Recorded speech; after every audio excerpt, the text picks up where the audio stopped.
The impersonator of the babysitter. Dylan was home alone, sitting on the couch in the living room, when his mom walked in with Joshua, a thin man who looked nervous. He was 12 years old and believed he was old enough to stay home alone, but his parents insisted on hiring a babysitter. Dylan immediately disliked Joshua, calling him a clumsy loser, a nerd in his head. Joshua tried to be friendly, but his anxiety was clear. His mom handed over the rules for the evening.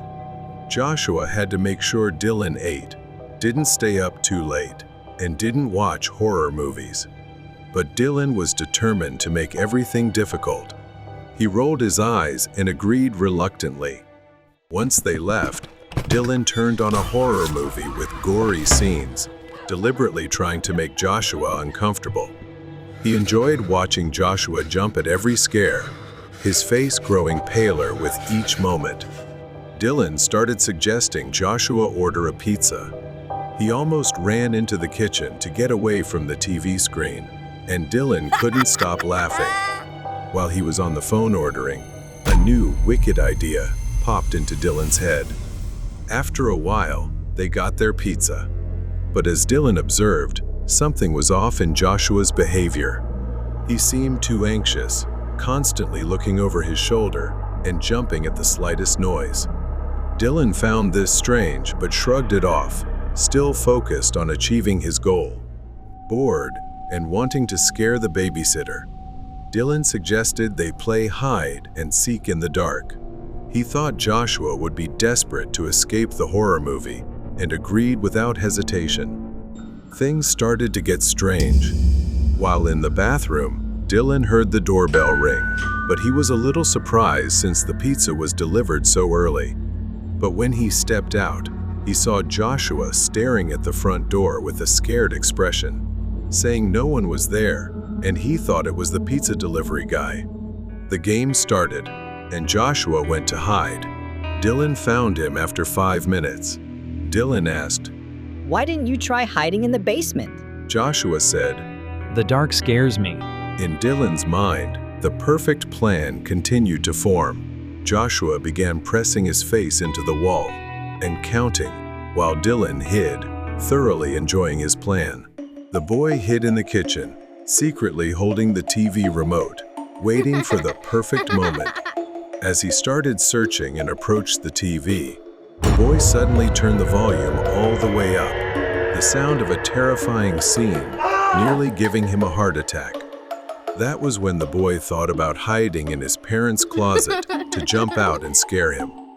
Dylan quietly tiptoed towards the bedroom, opened the closet, and that's when everything went still. Inside the closet was a dead body. It was a man with his head wrapped in a plastic bag, seemingly suffocated. Dylan, in a panic, tried to understand the situation, and suddenly I noticed a wallet sticking out of the man's pocket. The boy reached for it. He found an ID card that read Joshua Miller. If his babysitter, Joshua Miller, was dead in the closet, then the boy had no idea who he was playing hide and seek with. There was a killer in his house. He quickly ran under the bed, trying to steady his breath so the man wouldn't hear him breathing. A pair of feet entered and stopped right in front of the open closet. "Congratulations. It seems like you found your babysitter," he said. Dylan realized that the game he had set up just minutes ago had now turned into a survival mission, as his life depended on it. The man pretending to be Joshua revealed himself to be Kyle. He had planned to trap Joshua for killing the boy, and now he intended to kill Dylan as well. His face suddenly dipped under the bed, and he screamed, "It's your turn to be like Joshua." Dylan, in a final desperate moment, ran out from under the bed. Kyle chased him, lunging at him with a knife. The blade ripped his shirt, but luckily it missed. "I thought you liked horror movies." He mocked the boy. "This is your real-life horror movie, kid." Dylan fearfully ran into a room and locked the door. Then he heard the doorbell. Through the window, he saw it was the pizza delivery person, Dylan shouted for help. Call 911 right now.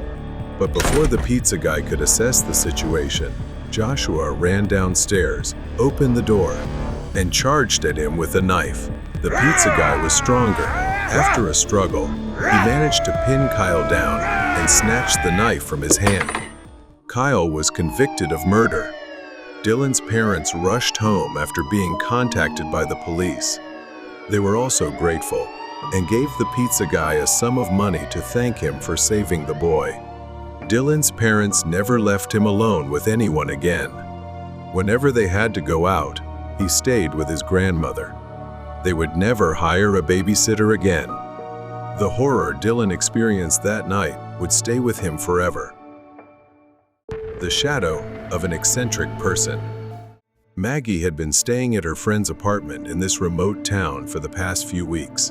The old apartment was the perfect escape for her from the chaos of life.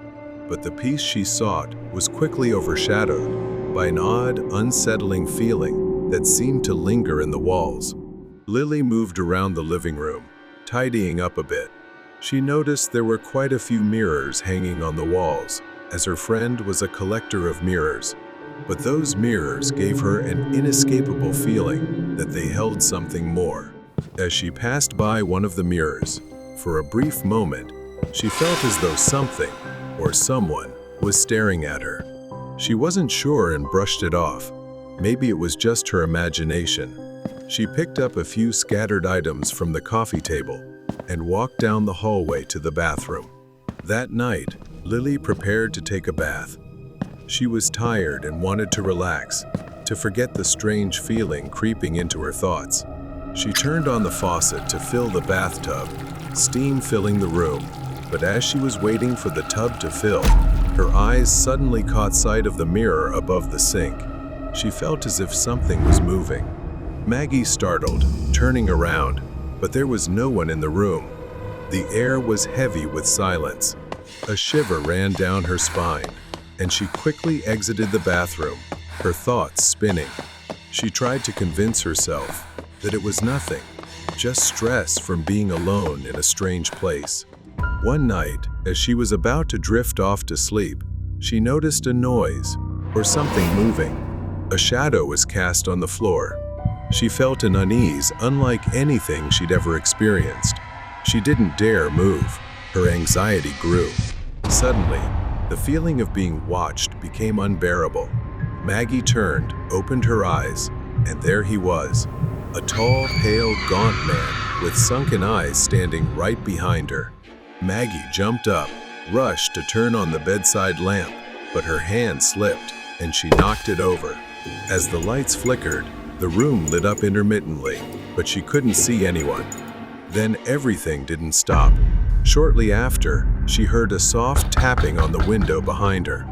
Maggie hesitated, then gathered her courage and opened the curtain, but there was no one there. She panicked. It felt like a staged prank, as though something terrible was happening. She tried once again to shake it off and left the bedroom, but she didn't realize a man had appeared, standing silently, staring at her. He didn't move, just stared at her with eerie stillness. Days passed, and she began losing track of time, her mental state deteriorating. The reflection of the man started appearing more often, sometimes standing motionless at the end of the hallway. But this time, it wasn't just a shadow at the end of the hallway. For the first time, he physically appeared, a tall, gaunt figure with hollow eyes, dressed in filthy, tattered clothes. Fear consumed her as she backed into the corner of the room. He was slowly approaching, his face twisted into a sinister grin. In horror, he lunged at her. Maggie was shoved into the large mirror, shattering it into a cacophony of sharp, piercing noise. As she fought back, the man screamed, "You will be mine." He gripped her wrists tightly, but in the chaos, he momentarily lost focus, distracted by his own delusions. Desperate to free herself, Maggie grabbed a shard of broken glass and, with all her strength, stabbed his hand. He howled in pain and released her. Maggie seized the moment of his distraction to escape. She ran out of the apartment, calling for help from anyone nearby. Soon, the police surrounded the apartment, and he was captured. He was an abnormal, deranged individual who had been living in an abandoned house nearby for years. He was arrested and placed in a psychiatric facility after being diagnosed with severe mental instability and a history of violent behavior. The police believed he had been stalking Maggie for weeks before his outburst. Even though he was captured, she couldn't shake the feeling that the mirrors in the house still reflected something strange. The trauma lingered within her, and it would take a long time for her to recover. Message on the mirror. Lily was living in an old apartment, a temporary home. The unique feature of the apartment was the mirrors. They reflected every corner of the space. Some were framed with antique designs, while others appeared worn and aged. Although Lily found them beautiful, they sometimes exuded a strange, unsettling feeling. Lily sat on the couch, reading a book. The apartment was enveloped in silence. Suddenly, Lily stopped. She heard footsteps. She sat still, listening. The sound continued, but when she looked around the room, no one was there. She shivered, pulling the blanket tighter around herself. Lily got up and glanced at the mirrors along the hallway. In the dim light, each mirror reflected her image, but with a strange distortion. A slight chill ran down her spine, but she ignored it. Lily stood in front of the bathroom mirror. The overhead light flickered as she washed her face, but she stopped when she saw something strange in the reflection. There was a shadow, resembling a man, pressed against the window. His face was obscured, but the outline of his body was unmistakable. Lily quickly turned around, but the bathroom was empty. A wave of fear washed over her. The unsettling feeling grew stronger. At night, she felt she wasn't alone, as if someone was standing just outside her line of sight, watching her. One night, just before bed, she went to the living room to watch TV. Then the feeling returned. She was tense, filled with fear, unsure if she was imagining it. But she saw it, a hand sliding past the curtain. Lily cautiously stood up and turned to look. The curtain swayed, but there was nothing behind it. Her breathing quickened, and a cold, heavy sensation filled the room. Then suddenly, from behind her, a shadow emerged from the darkness. It was unmistakably the figure of a man. He wore filthy, tattered clothes, his face gaunt and pale. He said nothing, only stared at Lily as if waiting for her to act. Her legs trembled, but she forced herself to move toward the door. Lily ran down the hallway. She reached the front door, fumbling with the lock. She glanced back to see the man's eyes, filled with amusement, a satisfied smile on his face as he watched her every move. She struggled to open the door, bursting out into the night, gasping for air. Her legs gave out as she stumbled down the stairs. She stood at the building's entrance, breathing heavily, asking for help from those around. They helped her call the police. The police arrived within minutes and stormed into the apartment. She told them about the man, about what she had seen inside, but they seemed skeptical. Everything in the apartment was untouched, and nothing was missing. There were no signs of forced entry. It was as if he had vanished into thin air. The red and blue lights of the police cars flashed across the old building, leaving her alone once again. Lily stood outside, unable to bring herself to go back inside. She looked up at her apartment window, and for a moment, she thought she saw a faint figure standing there. Watching her from behind the glass, she shivered, knowing she couldn't stay there any longer. It was time to pack up and leave for good. A few days later, she returned to the house. Lily stepped out of the car, taking a deep breath. She was here one last time to gather her belongings before leaving this strange place forever. Message on the mirror. The hallway seemed darker than before. The dim lights flickered weakly as she walked down the narrow corridor, her footsteps echoing faintly. Lily paused for a moment before the door, hesitating as her hand hovered over the doorknob. Then she slowly opened the door and stepped inside. The familiar chill hit her as she entered the apartment. She was ready to leave this place behind. As she walked through the living room, she caught a glimpse of herself in one of the mirrors. Her reflection looked almost unfamiliar, distorted by the unease she felt. Lily looked away, trying to focus on packing her belongings. Walking down the hallway, she came across an old mirror covered in dust, one she had never noticed before. It sat at the end of the hallway, almost forgotten beneath its dusty covering. She moved closer to the mirror. It was coated with a thick layer of dust, but something about it drew her attention. Slowly, she pulled the cloth away. She shuddered at what she saw. Written faintly in the dust on the mirror were the words, "Hello," and just below it, "I like you." Lily held her breath as she stared at the mirror. Had it always been there? She tried to reason with herself, convincing herself. It must have been there for a long time. She shook her head, trying to ignore the growing paranoia. Lily went into the bedroom, hastily gathering her belongings to pack and leave. As she passed the bathroom, a sudden chill ran down her spine. She stopped, slowly turning her head to look inside.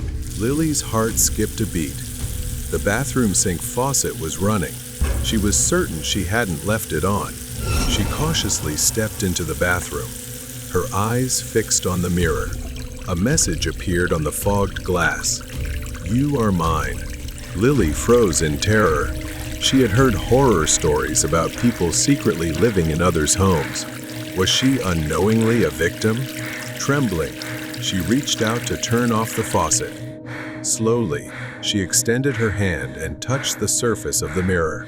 She was shocked to feel a small latch, and the mirror suddenly moved, swinging open like a door.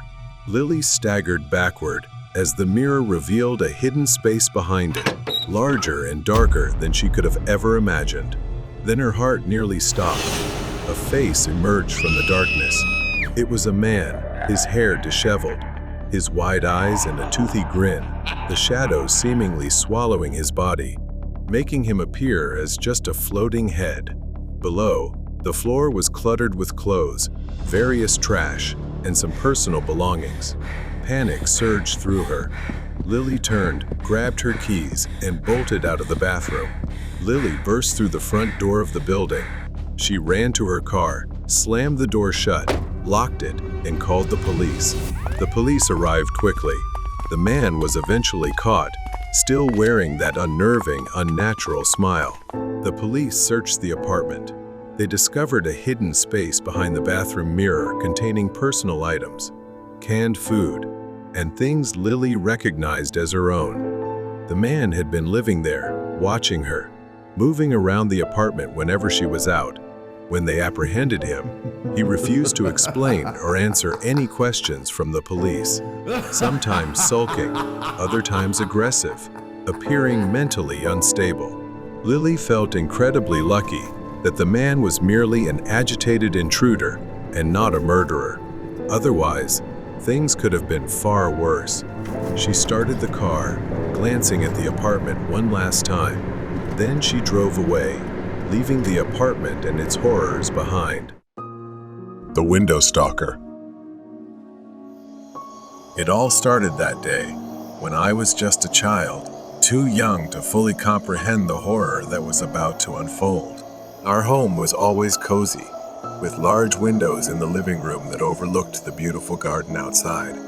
I was sitting on the couch with my back to the window, fully immersed in my favorite TV show. My mother was in the kitchen, doing her usual chores, but then something caught my attention. In the reflection of the TV screen, I saw the silhouette of a man. I could see him through the glass, standing motionless in the garden behind me. I thought it was probably my dad, so I didn't turn around. I called out, "Horror story about a truck driver." As soon as I said that, I saw my mom freeze and then rush into the living room. When my mom saw the figure standing outside the window, her face went blank. I had never seen her look so terrified.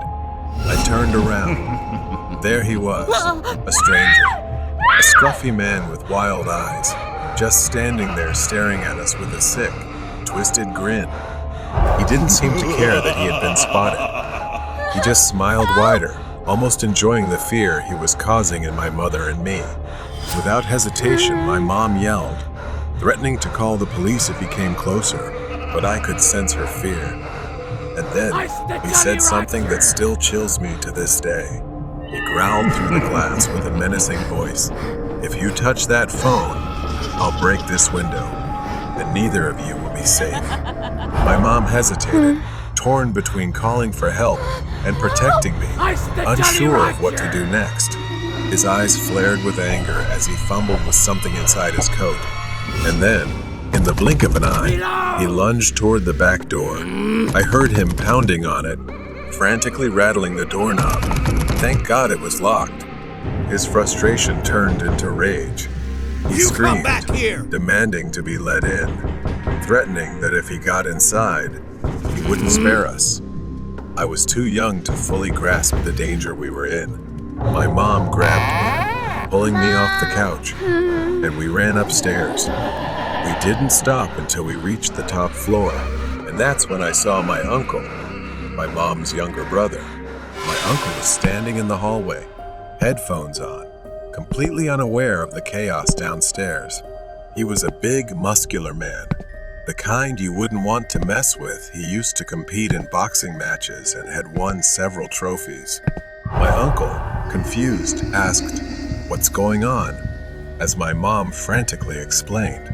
And just as she finished, we heard the man's voice again, coming from downstairs. His voice echoed through the house, saying, "The boogeyman is coming to get you." Those words were etched into my memory. My uncle heard him and told us to lock ourselves in the bathroom and call the police. My mom pulled me into the bathroom, locked the door as instructed, and called 911. I could hear the man downstairs, his voice growing more erratic. Then, the sound of glass shattering echoed throughout the house. My mom and I held our breath, frozen in fear, waiting for what felt like an eternity for something to happen. We waited and prayed that it was over. Footsteps echoed up the stairs. We braced ourselves, fearing the worst. My uncle slowly stepped out of his hiding spot, waiting for the perfect moment to tackle the man, relying on his sharp reflexes as a seasoned boxer. He didn't hold back and swiftly disarmed the man. My uncle saved us. The door swung open, and the police arrived just in time, securing the situation. They arrested the man and informed us that he was a dangerous criminal they had been hunting for some time. That day changed everything. My mom never felt comfortable being alone again and always looked over her shoulder at the windows. If it hadn't been for my uncle, I don't know what would have happened. I still shudder when I think about it. Stranger in the dark. My family was excited about the trip to my aunt's house. I had always looked forward to spending time with my cousin Luca, my closest companion. We arrived at my aunt's house, surrounded by towering trees. Luca rushed outside, her face lighting up when she saw us. After a while, we headed to the nearby store, eager to grab snacks for movie night. We excitedly filled our hands with treats. As we were about to walk home, a man called out to us. I turned around to see a well-dressed man holding a bag of chips. He smiled warmly, and instinctively, I moved closer. The man handed me the bag of chips, and his friendly demeanor put me at ease. I thanked him and walked away without giving it much thought. Night fell, and the atmosphere in the house changed. We gathered in the living room, surrounded by snacks, as we prepared to watch a movie. Suddenly, a faint sound echoed through the house, sending a shiver down my spine.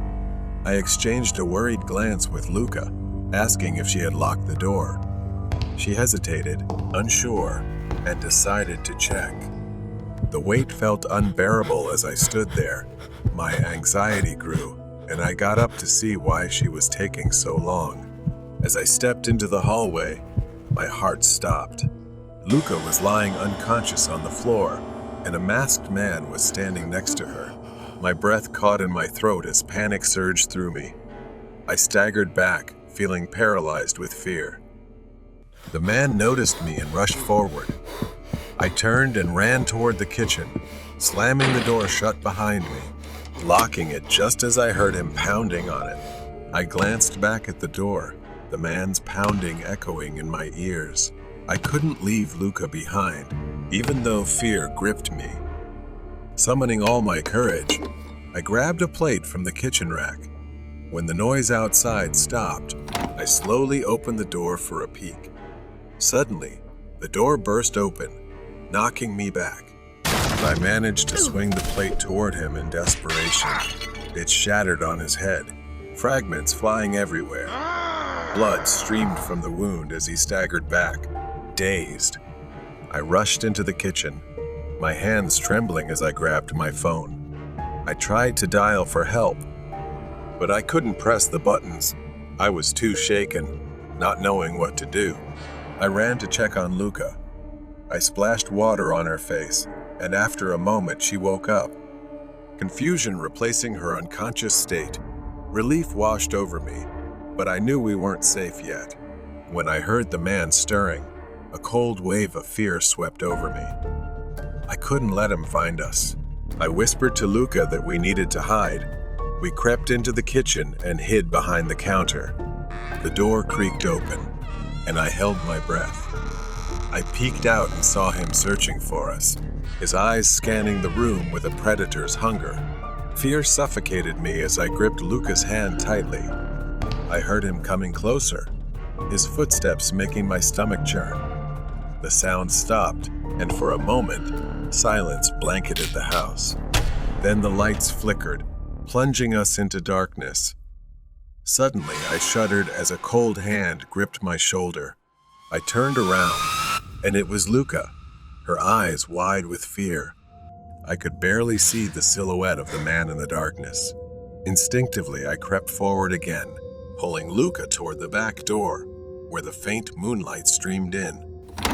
We dashed outside, running frantically toward the trees that surrounded my aunt's property. We heard the man's laughter echoing through the trees, sending chills down my spine. We spotted a narrow path ahead, leading deeper into the woods. We had no other choice. The path opened up to a cliff overlooking a dark abyss. Panic surged inside me. There was nowhere left to run. Luca and I slowly backed away, but the man kept coming closer, his eyes gleaming with malice. I could feel my heart racing as I tried to reason with him, my voice trembling. He lunged at us, and instinctively, I pushed Luca aside. In a desperate attempt, I grabbed a sharp rock from the ground and held it out, ready to defend us. The man laughed, unfazed by my feeble weapon. He lunged again, but this time I dodged to the side. In the chaos, the man stumbled, losing his balance at the edge of the cliff. Time seemed to slow as I watched him teeter on the brink, his expression shifting from confidence to panic. He flailed, reaching out into the air. With one last gasp, he slipped and fell off the cliff, his scream fading into the night. Luca and I stood frozen, gasping for breath, our hearts pounding. We looked at each other, the reality of what had just happened sinking in. Finally, we followed the path back home. We rushed back home, locking the door behind us. I collapsed onto the chair, trembling, while Luca sat next to me, her eyes wide in disbelief. I realized the gravity of everything and decided to call the police about the horrifying events. I felt grateful because just a little more, and we could have lost everything. Run away from the stalker. It was one of those summer nights when the air was still, and everything seemed too quiet. The large, sprawling suburban house had a neatly trimmed lawn. Inside, Chase and I had no idea of the terror about to unfold. I was 15, hanging out at my friend Chase's house. His parents were out, and we were home alone. The basement was a paradise for any kid. It had a TV, a pool table, and video games. It was the kind of place where you forgot about everything outside, and we were living the dream. We sprawled out on the big leather couch, watching horror movies on TV and munching on potato chips. Chase had started dozing off. I was wrestling with my own unease, the kind of anxiety. I usually felt sleeping over at a friend's house, but tonight it was different. Much worse. It was probably past midnight when I heard it. A creak as a door slowly opened. I glanced behind the couch and saw something that unnerved me. The laundry room door in the basement was wide open. I wanted to believe it was a trick of my mind, maybe the wind, but I knew better. I quickly shook Chase awake. "Chase, wake up." The laundry room door. It opened on its own. Chase, groggy and half asleep, muttered something about it happening all the time and told me to go back to sleep. He didn't seem panicked, but I couldn't shake the eerie feeling crawling down my spine. I insisted he come with me to close it. We both got up and cautiously shut the door. Chase flopped back onto the couch and fell asleep within minutes. I tried to relax, but sleep wouldn't come easily. A little later, I woke up again, but this time, it wasn't a noise that startled me. Standing behind the couch, looking down at us, was a man. I froze, my breath catching in my throat. The man was pale, sickly looking, with sunken eyes and an incredibly unsettling expression. He stood there, motionless, just staring at us. I screamed. Chase jerked awake, his eyes wide with fear as he saw the man moving toward us. In a panic, we ran. The basement had two exits. One led upstairs to the front door, and the other was a sliding door to the patio. We split up. I ran toward the patio door while Chase bolted up the stairs. Gasping, I quickly called the police, blurting out the address and frantically explaining that someone had broken into the house. But Chase, I couldn't leave him behind. I circled around the house, sneaking back in through the same door I had used to escape. My heart pounded as I stepped inside. It was too quiet, the kind of quiet that makes your skin crawl. I knew I had to find Chase. I moved as quietly as I could, climbing the stairs, each step creaking beneath me. Then I heard it, Chase's voice. His screams were desperate, terrified cries for help. At the top of the stairs, I saw the man wrapping his arms around Chase's neck, choking him. His face twisted into a horrific expression. Chase's eyes were wide, his face red, struggling to breathe. I grabbed the nearest thing I could, a heavy sports trophy. Without thinking, I charged at the man. I swung the trophy with all my strength, smashing it into the intruder's head. The man collapsed onto the floor, and Chase fell with him, gasping for air but alive. We didn't wait. We ran outside, not stopping until we reached Chase's treehouse. There we hid, waiting for the sound of sirens. Chase was still trembling, rubbing his neck where the man's hands had been just minutes ago. We stayed silent, too afraid to speak. I peered out the small window in the treehouse, scanning the yard for any movement. The house looked eerily still, as if nothing had happened. Chase whispered, "What do we do now?" I had no answer. I just knew I couldn't let him go back inside. Suddenly, a faint rustling came from the direction of the house. I held my breath, straining to listen. At first, it was soft, like footsteps on grass. Then, I saw him, the man. He was slowly crossing the yard, his movements deliberate, as he headed toward the treehouse. I grabbed Chase's arm, pulling him away from the window. "He's coming." The two of us backed into a corner of the small treehouse, barely breathing. The man's footsteps grew louder, the creak of the ladder. He was climbing. I could feel his weight pressing on the structure as the treehouse swayed slightly with each step. Chase looked at me, his eyes wide with fear. I had to do something. I scanned the cramped space, frantically searching for anything I could use as a weapon. My eyes landed on a rusty toolbox. Chase's dad had left here months ago. I grabbed a metal rod nearby, clutching it tightly in my trembling hands. The man's hand appeared at the edge of the treehouse entrance, his fingers curling around the wooden frame. I swung the metal rod down with all my strength. The man let out a cry of pain, lost his balance, and fell backward off the ladder. He hit the ground hard. I grabbed Chase, and we climbed down, running as fast as we could toward the house. My mind was racing. Where could we go? And I knew it wouldn't be long before he got back up. Gasping for air, I dragged Chase to the side of the house where thick bushes and overgrown trees obscured us from view. We crouched down, trying to catch our breath. Suddenly, headlights appeared in the distance. It was the police. I whispered to Chase to wave for help. We stood there, cautiously peeking out from the bushes. I signaled Chase to follow me. We darted toward the path as the police car stopped. Relief washed over me as 2 officers got out, immediately surveying the area. I yelled, "He's still there! He's..." Before I could finish, the man stepped out of the shadows, emerging from the side of the house. His movements were slower, more calculated. Blood dripped from the gash on his head. The officers drew their weapons, ordering him to stop. But he didn't listen. He kept moving toward us, his eyes fixed on Chase and me. The man ignored them, continuing to walk slowly, cautiously. Then, without warning, he lunged forward with terrifying speed. A gunshot from the officers rang out, tearing through the night. The man staggered, collapsing onto the ground, gasping his last breath. A wave of numbness washed over me. Finally, it seemed like it was really over.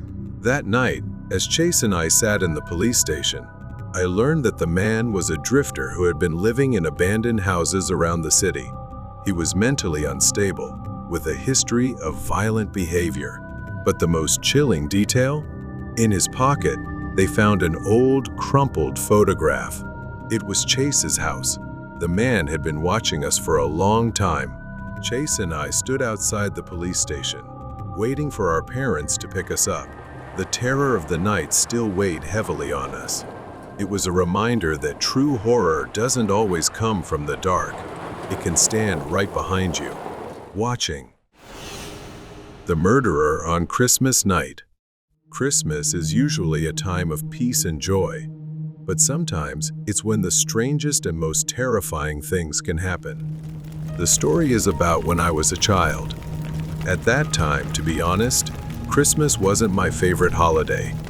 Sure, the gifts, food, and Santa Claus were great, but somehow, all of that always felt empty to me. While everyone was gathered talking, I went to the dining room to play alone, and that's when everything started. At that time, I thought maybe I had watched too many horror movies, but I swear I saw someone through the window. A shadow passed by the window, just for a second. It was a person, but their face wasn't normal. The man wore a grotesque, demon-like mask. I froze in place. I moved closer to the window to see better, but there was nothing there. I thought maybe it was just my imagination. Then, suddenly, the man lunged forward with the mask, his mouth twisted into a wide, grotesque grin. He gently tapped on the window and pointed at the front door. After that, he moved away from the window and walked toward the front door. A few seconds later, someone began knocking on the door. I ran to warn my dad, but he brushed it off, thinking it was just Uncle Henry bringing in beer. He even joked that I was probably imagining everything because I was bored. My dad hesitated as he stepped toward the door, reluctantly opening it. It was Uncle Henry, which confused me even more. I didn't know what was going on. Despite Uncle Henry's comforting presence, the strange feeling I had didn't go away. I didn't know what to say anymore. I was scared, but my dad seemed to think it was just a prank. My body trembled as I went back upstairs, locked the door, and shoved a chair under the doorknob, trapping myself in my room, trying to escape the growing fear inside me. As night fell, and the family gathered outside to watch the fireworks. I stayed inside, staring out of my bedroom window at the bright lights. Suddenly, someone began knocking on my room door. I was about to open it when I realized something was wrong. I looked back out the window. My mom, dad, grandparents, and uncle were all downstairs. So, who was knocking on the door? I stepped toward the door, my hand trembling as I touched the doorknob. I paused for a second, then looked through the peephole.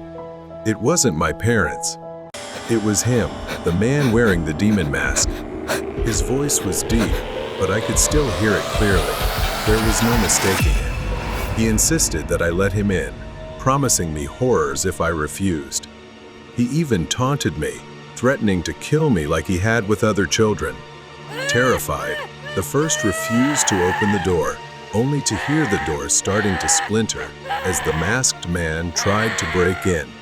I screamed for help, but they outside didn't know the danger lurking inside. In a desperate attempt to cry for help, at the same time, my parents struggled to open the locked back door, which had been mysteriously sealed from the inside. They were panicked, unable to get into the house. As the masked man continued pounding on the door, I watched in horror as the wood began to crack. He was close to getting in, and I could feel my life slipping away. The door shattered, and the man, his face still hidden behind the grotesque demon mask, stepped into the room. He grabbed my neck with terrifying strength. My body writhed, trying to escape his grip. My vision blurred, and for a moment, I thought this was it. But then, a loud crash sounded from outside the window. He looked up for a moment, distracted. My dad realized the severity of the situation, climbed the ladder to the window, and threw a rock through it. The glass shattered.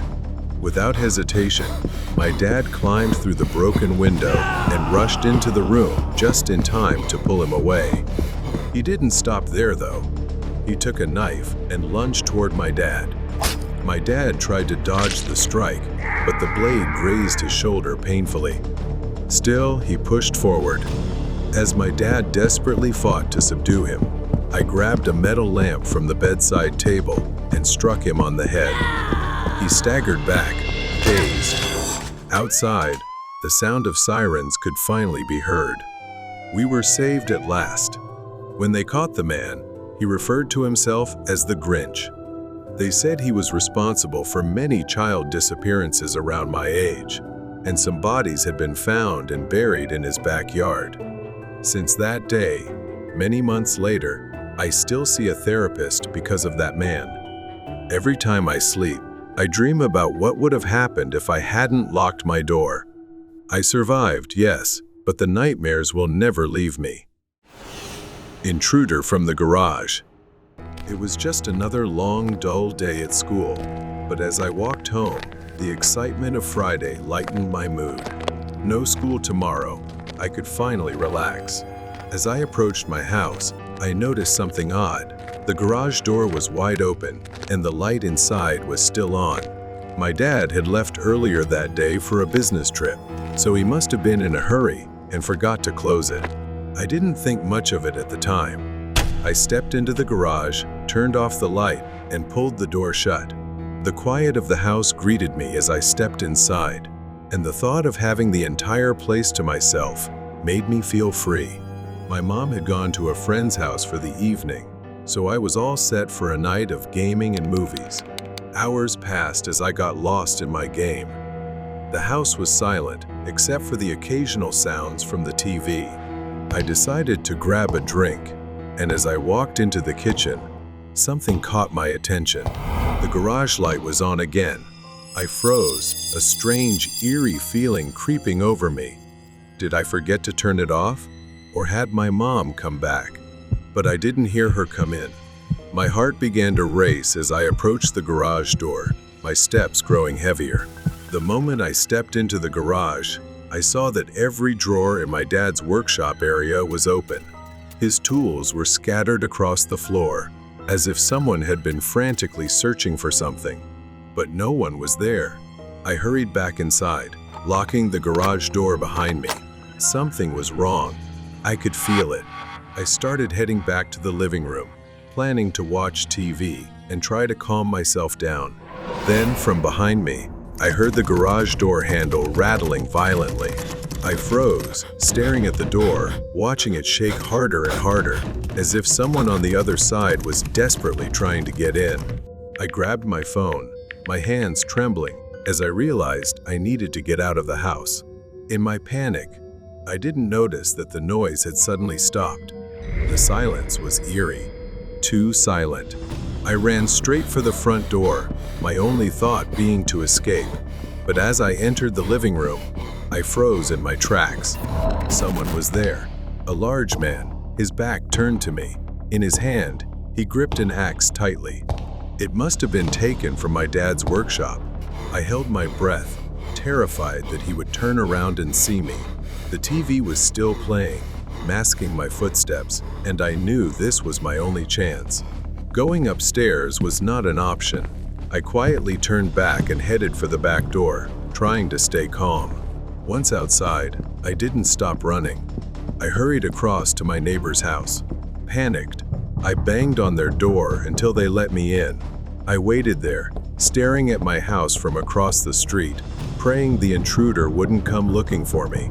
I pounded on my neighbor's door, and it felt like hours before Mr. Thompson finally opened it, his face etched with confusion. I told him everything that had happened. Mr. Thompson, a retired firefighter with a strong sense of duty, grabbed a flashlight and an old baseball bat. He assured me he would check the house and that everything would be fine.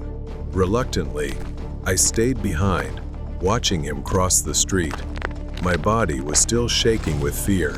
My anxiety grew as I watched, unable to shake the feeling that something terrible was about to happen. I had called the police. They were on their way, but the thought of that man in my house, wielding my dad's axe, haunted me. I watched as Mr. Thompson cautiously approached the front door, shining his flashlight across the windows and garage. He disappeared inside. I strained to listen for anything, but everything was eerily silent.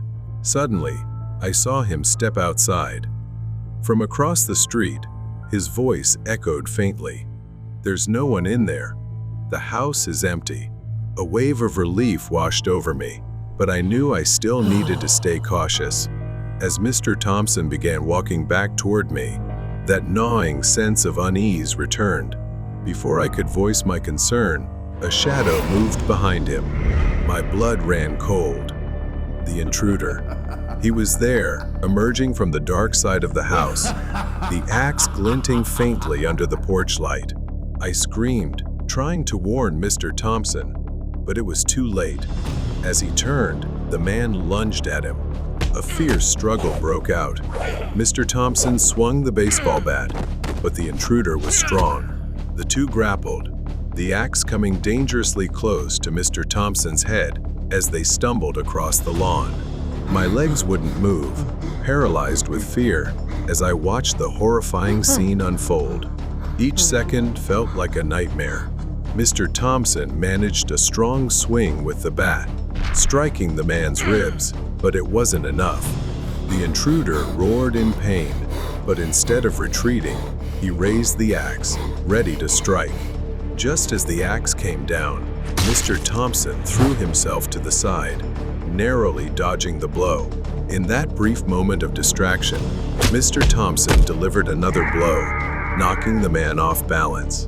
I finally decided to rush forward to help, but before I could reach them, the sound of police sirens echoed in the air. He looked up at the sound of the sirens and, using his last ounce of strength, bolted toward the backyard. Mr. Thompson staggered to his feet, gasping for air but still steady. The police arrived just in time, their flashlights cutting through the darkness as they chased after the man.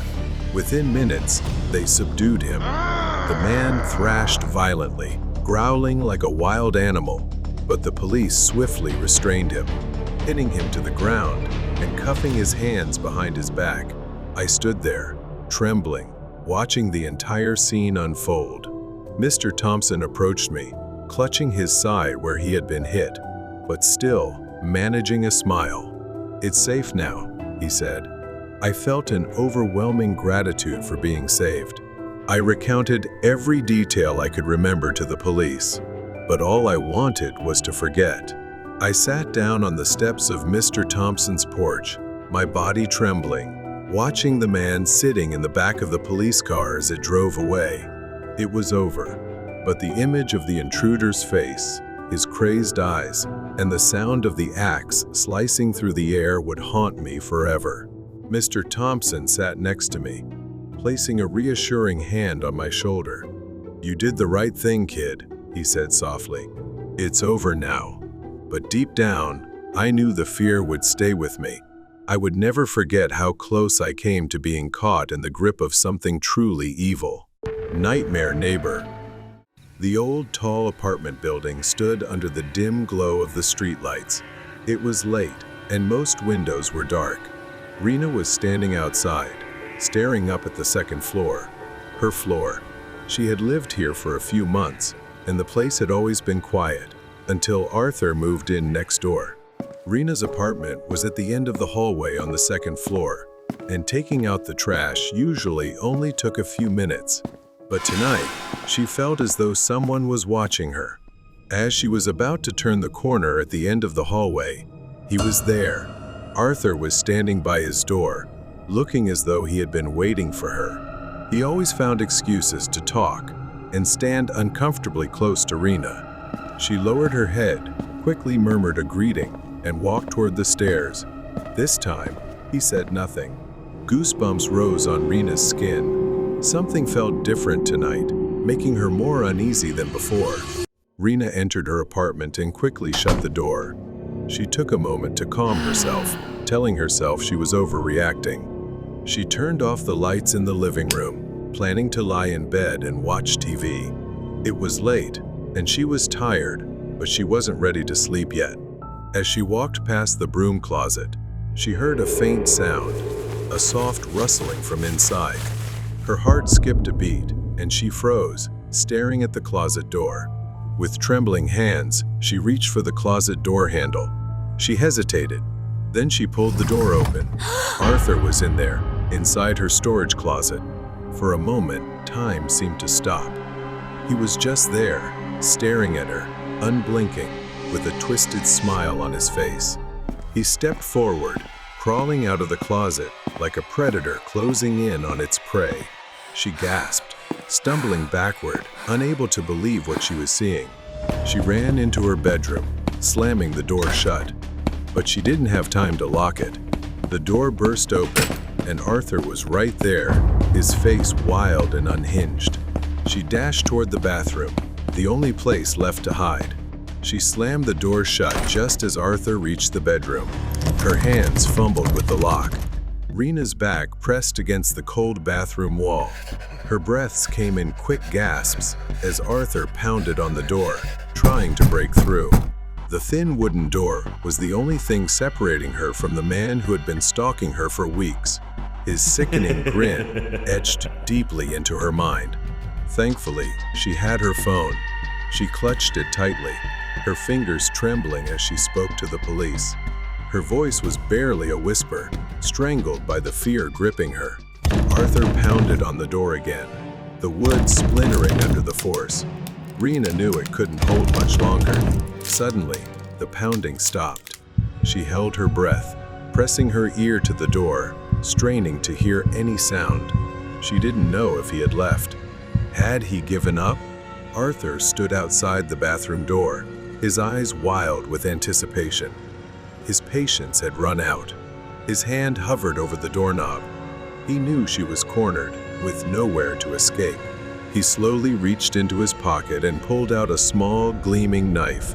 His fingers tightened around the handle. Nightmare neighbor. With a single powerful kick, the bathroom door splintered. The door burst open, and Arthur lunged inside, his eyes wide and feral. She backed away, nearly pressing herself against the wall. She screamed at him to stay away, but Arthur didn't stop. He lunged at her, grabbing her arm with a bruising grip. Rena struggled to pull away, but he was too strong.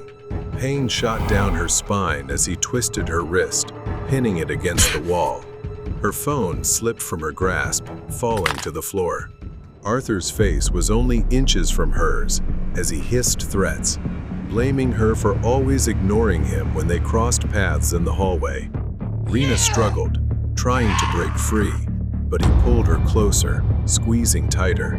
His knife swiped through the air, grazing her arm. She gasped as a sharp pain tore through her skin, leaving her injured and bleeding. The sound of sirens pierced the night air, growing louder as the police rushed toward the apartment building. The flashing lights reflected on the window, like a beacon of hope in the stifling darkness. Inside, Rena's vision blurred with panic and pain. He shoved her against the wall again, laughing maniacally as he brought the knife closer to her neck. Her free hand flailed, fumbling along the counter by the sink and the shelves, searching for anything she could use to defend herself. She grabbed a glass soap bottle and, without thinking, smashed it against Arthur's head. The glass shattered, and he staggered backward, momentarily dazed. Arthur stumbled, and the knife slipped from his grip, falling to the floor. Rena didn't wait. She bolted for the door, clutching her bleeding arm. She fled the bathroom and into the living room, her mind screaming for escape. But Arthur wasn't far behind. Blood streamed down his face from where the glass bottle had struck him. Enraged, he grabbed the knife from the floor and charged toward her. The police stormed the apartment complex. They knew they had to act fast. Rena reached the living room, but her legs gave out, sending her crashing to the floor. She could feel Arthur's looming presence closing in, the knife still in his hand. His eyes were now filled with rage, the twisted delight in them gone. He reached for her, grabbing her hair. Rena winced in pain, struggling to get up, her body screaming for help. Arthur growled. There's nowhere left to run, girl. Just as he raised the knife again, the apartment door burst open with a loud crash. The police stormed into the apartment, cutting through the tension. Arthur stubbornly held on to her, refusing to let her go. Seizing the opportunity, Rena stomped on his foot, making him cry out in pain. She ran toward the police, gasping for breath, blood dripping from her arm, but the nightmare was over. Rena sat on the edge of the ambulance, her mind still reeling, her body in shock. She watched as the police loaded Arthur into the back of the car. The flashing lights of the police car faded into the night as they drove away. The ghostly tome. An old library stood at the edge of town, a structure with stone walls darkened by centuries of weather. Ivy covered the walls, and narrow arched windows allowed only the faintest. This was where Clara worked as the head librarian, a job she had cherished for over a decade. She always found solace in the silence, the smell of old books. But something had changed. Clara arrived early and approached the heavy wooden door. As she unlocked it, a shiver came over her, a feeling she had been experiencing more often lately. She took it as the cold of the morning and went inside. The library was still and silent, as usual at this hour. Clara moved through the familiar aisles, her footsteps echoing softly. She followed her routine, checking book returns and organizing new arrivals. The building's silence was comforting, yet today it felt oppressive, almost watchful. She made her way to the basement, where the rare and old books were stored. It was her favorite part of the library, but for some reason, they were often not taken out for reading. The basement was the coldest part of the library, and as Clara descended the creaky wooden stairs, she felt a growing sense of unease. The basement was dimly lit, the only light coming from a few flickering bulbs hanging from the ceiling. Shadows danced across the walls, and the musty smell of old paper was stronger here. She was searching for a book that a researcher had requested from her library. As she searched, She heard a faint rustling sound behind her. She quickly turned around, but saw nothing. She told herself it was just a rat. Clara continued her search. Finally, she found the book she was looking for, an old leather-bound tome with faded gold lettering. As she pulled it from the shelf, she felt a sudden, icy breeze brush past her. The lights flickered, and she heard the rustling again, louder this time, as if something was moving through the stacks. Clara's hands trembled as she clutched the book to her chest. She decided it was time to leave the basement. As she turned to go, she caught a glimpse of something out of the corner of her eye. A shadow, darker than the others, passed between the bookshelves. She stiffened, her breath caught in her throat. A shadow that had the vague shape of a human being. The shadow stopped, forming a vaguely human-like shape that seemed to be looking straight at her, its head tilted unnaturally to one side. She stumbled up the stairs, nearly dropping the book in her haste. Panic struck. Clara struggled to find the flashlight, but her hands were shaking so much that she couldn't turn it on. The rustling sound grew louder, closer, until she felt it right next to her. Clara felt something cold and wet touch her arm, and she screamed. At that moment, she dropped the book, revealing pages filled with strange, unfamiliar symbols. Reluctantly took the book back, feeling an inexplicable pull to take it with me. In the darkness, as she brought the book upstairs, Clara could feel its presence.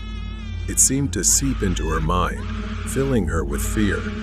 As she neared the basement door slammed shut behind her with a deafening noise. The library above seemed unchanged, still and silent, but the claustrophobic feeling remained. Back in the main lobby, Clara sat at her desk, a mysterious book in front of her. She placed the book on the table and took a breath, then stared at it with both fear and curiosity. She started to wonder whether she should open it or not, but then she curiously opened it to examine the symbols, flipping through each page, brittle with age. The symbols seemed to shift and change, almost as if they were alive. She shook her head, blaming her imagination. And thinking she was being paranoid. Darkness filled the library. She suddenly read a passage out loud. Suddenly, the whispering became louder. The lights flickered violently, then went out completely. Clara's breathing became rapid. She tried to ignore it, closed the book immediately, and decided to put it back in its place. The library was silent and dark. Clara, she doesn't know if she's in her imagination, or if something is residing in this library, or if there are hidden secrets that she doesn't know yet. Morning light cast long shadows through narrow windows. Clara stood outside, hesitating to enter. She gathered her courage, took a deep breath, and stepped inside.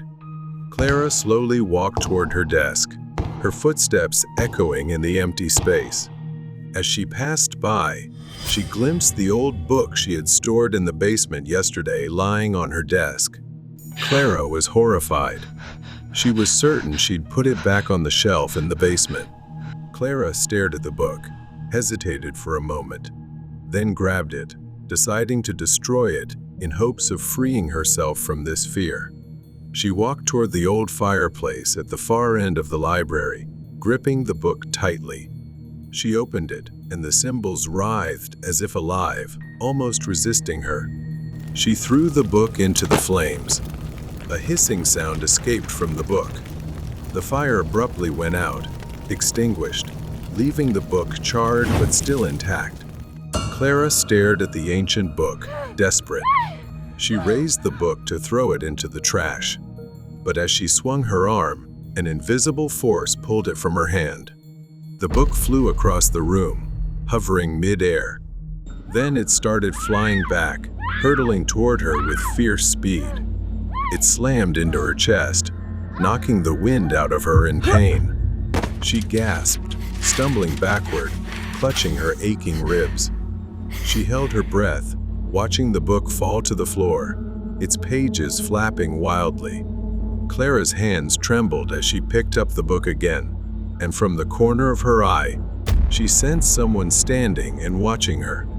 At that moment, everything seemed to go dark. Turning slowly, she found herself face to face with a shadowy figure from her nightmares. She lifted her phone flashlight to see. The figure moved slowly into the faint light, revealing the distorted, grotesque shape of a woman. Her skin was pale, stretched tightly over sharp, angular bones. Her face was gaunt, with only skeletal features. Her mouth twisted into a crooked smile, revealing jagged, decayed teeth. Her eyes were black, hollow, and lifeless. Clara stumbled backward, her flashlight slipping from her hand. The grotesque woman moved closer, her jerky movements almost puppet-like.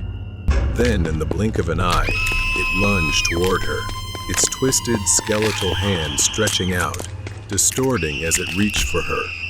Its claw-like fingers scratched across Clara's face, as if devouring a meal. Clara raised the book defensively, trying to fend it off, but the spirit lunged at her again. With its unnaturally elongated arm, it grabbed her shoulder once again, pulling her closer. Pain tore through her, as if her skin was being ripped apart. She tried to scream, but no sound escaped. The woman's face came closer, her distorted smile stretching impossibly wide, revealing layers of rotting flesh inside her mouth. She stared into the ghost's endless, empty black eyes. The book slipped from her hand. The book's pages began to flip wildly, symbols blazing with dark energy, as if absorbing the terror flooding the room. In a final attempt to escape, Clara crawled backward, away from it, but it floated after her, laughing loudly, piercingly. Clara's vision dimmed as her strength drained away, her body paralyzed, her mind succumbing to the encroaching darkness. The library stood eerily silent, pale light cast on the dark stone walls. Villagers gathered, whispering to each other as they noticed Clara's absence. The library doors remained shut, and though a few dared to peer through the windows, they saw only empty, silent rooms with no sign of Clara. The whispers lingered, awaiting the next unfortunate soul to uncover the library's secrets. The neighbor's dark secret. I often have insomnia, so I often choose to stand at the balcony door, looking out at the quiet neighborhood. I live in a really isolated neighborhood. The houses around here are not right next to each other, although I do have a neighbor who has a fence that I can see over if I stand on the balcony. I'm not being nosy or anything, but that night, I was looking into his yard. I've never met him because that neighbor just moved in, but I assume he lives alone because there's only one black truck parked in his yard. Today, I continued to go to the balcony and look at his yard. The truck had been missing for a week. I played the game of observing the truck at night and theorizing about its purpose, even though that was none of my business. Suddenly, one day, I saw him. My neighbor walked out of the house, dragging something. It looks like it's a long, black bag. It looked quite heavy, and it took him a lot of strength to pull it. On the ground, there is a leak of something that looks thick. He struggled to lift it, then pulled it toward the truck, sliding the side door open. He stuffed the bag into the trunk before driving away, then glanced around as if checking to make sure no one was watching. I stood there, my mind spinning. I couldn't ignore it anymore. So I called the police. They arrived quickly and checked around his property. I stayed, watching from the window as they spoke to him, but then his demeanor was completely different. He led the police to one of his bags, opened it, and inside was meat. He started pointing at his dog, which barked eagerly as he lifted it, filled with excitement. The screams, he claimed, were just him rehearsing a scene from his favorite TV show. And he did it every night. The police found nothing else. To protect my identity, the police came inside and spoke privately about me calling them. They warned me. They said if I continued calling without evidence, I could be charged with privacy violation and harassment. When they left, my neighbor came over, placing a hand on my shoulder. With a friendly smile, he said, "Let's not let little misunderstandings get out of hand, all right?" It felt like a warning. I told myself I was overreacting. Maybe he really was just an odd guy, with strange habits. Every night, I hear faint, muffled, haunting screams. I tell myself it's just him rehearsing, as he said. Then one evening, he showed up at my door holding a cake. He told me it was his birthday and gave me the cake to clear up any unnecessary misunderstandings between us. Was he smiling? I wasn't sure if it was my mind playing tricks, but I felt like he was giving a sinister smile behind my back, waiting for something. As I closed the door, a wave of fear came over me. I took the cake into the kitchen. I placed the cake on the table, not daring to eat it, and just stared at it for a while. I considered eating it, dismissing my paranoia, and slowly brought it to my mouth. But then, something like an instinct told me not to. I put it down, reminding myself to stay alert. Thinking of him preparing it, watching me, knowing I'd eat it. It was truly horrifying. I grabbed the cake, took it to the trash bin behind the house, and threw it away. I didn't care if I was being unreasonable. I'd rather be safe than sorry. Early the next morning, when I went out to take out the trash behind the house, something caught my eye. There, beside the trash bin, was a small mouse, dead. Its tiny body lay still, right next to where I had thrown the cake the night before. A thin trail of cake crumbs led from the cake to the mouse. The mouse had eaten the cake and died. His depravity was beyond imagining. The cake was not a gift, it was a warning. From that moment, I started watching. Every sound, every strange occurrence, every word from my neighbor. Now I knew he wasn't just a harmless eccentric. He was hiding something dark. Everything started again when I walked past my neighbor's house. My steps slowed as I glanced at his front door, catching sight of a hand pressed against the glass, moving frantically. The glass was old and foggy. I saw someone inside, exhaling and writing help on the dust-covered window. For a second, I turned away, rushing back home. I didn't want to know what was happening behind that door. Back in bed, I couldn't sleep. The image of that pleading face, the desperate scrawl on the window, kept replaying in my mind. The sounds, the black bag, the screams. If I reported this to the police, I knew he'd find a way to cover it up, like he always did. Without evidence, everything would be pointless. I needed a clear and specific plan. I decided to reach out to my friend. I met my friend at the local cafe and explained everything, detailing the strange events and horrific scenes. He looked at me, skeptical, but didn't dismiss it right away. We had known each other for so long, neither of us wanted to believe this was happening. Then he suggested gathering photo and video evidence using advanced technology to avoid detection. I had to do whatever it took to prove my words. Neither of us could imagine what we were about to do next. But I promised him that we would only collect evidence and leave quickly and discreetly. The next morning, I put on a plumber's uniform and a fake mustache, mentally preparing for my decision. I approached my neighbor's door, disguised as a plumber. He opened it, eyeing me strangely, scrutinizing. He glanced at my house, then back at me, asking, "Nick, is that you?" I froze for a moment. I began faking my voice, using a different tone to deceive him, explaining I was sent to check and fix the city's main water pipes.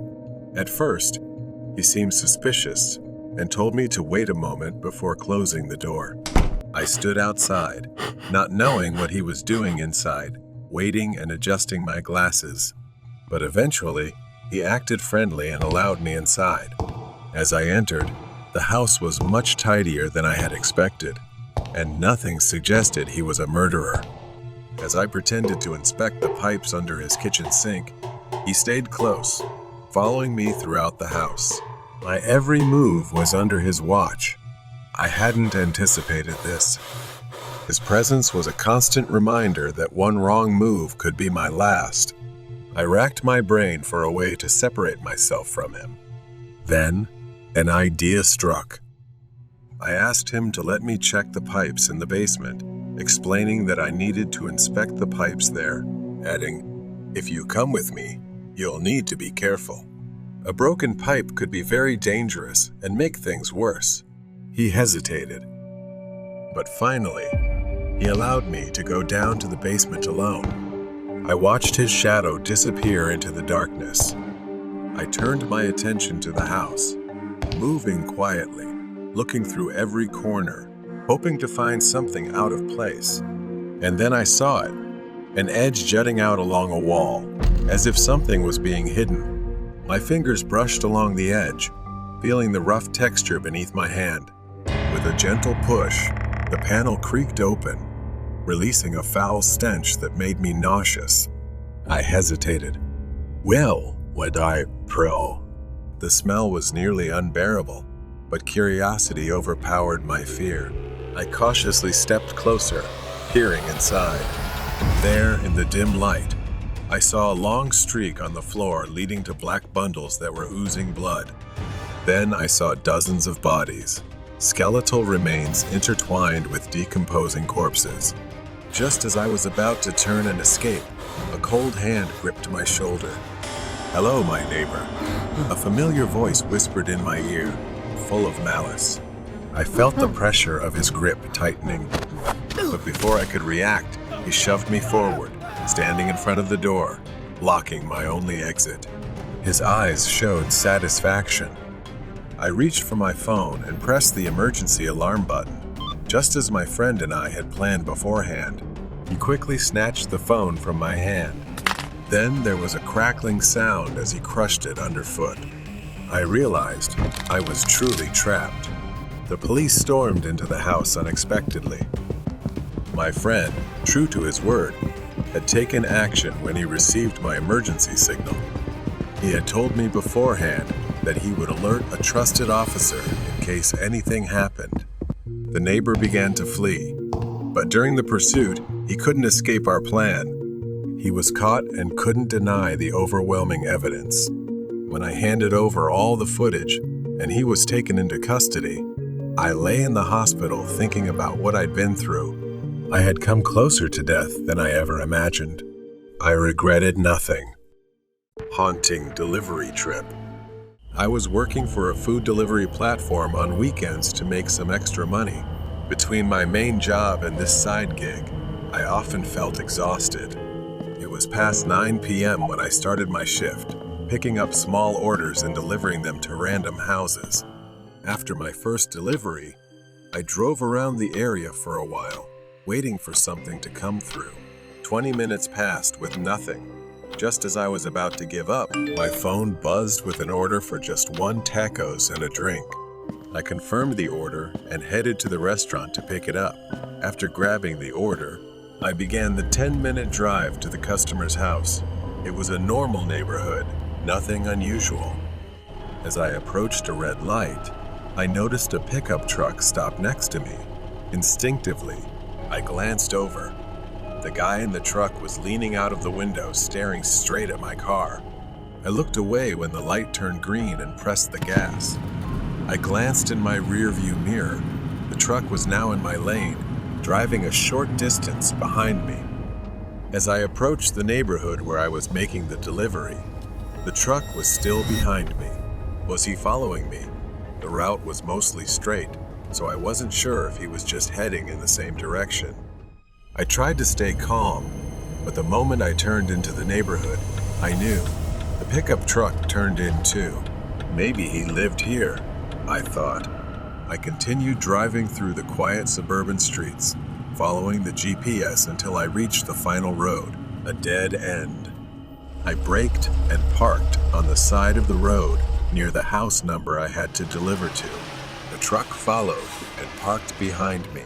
I sat there, frozen, trying to come up with a plan for the worst-case scenario.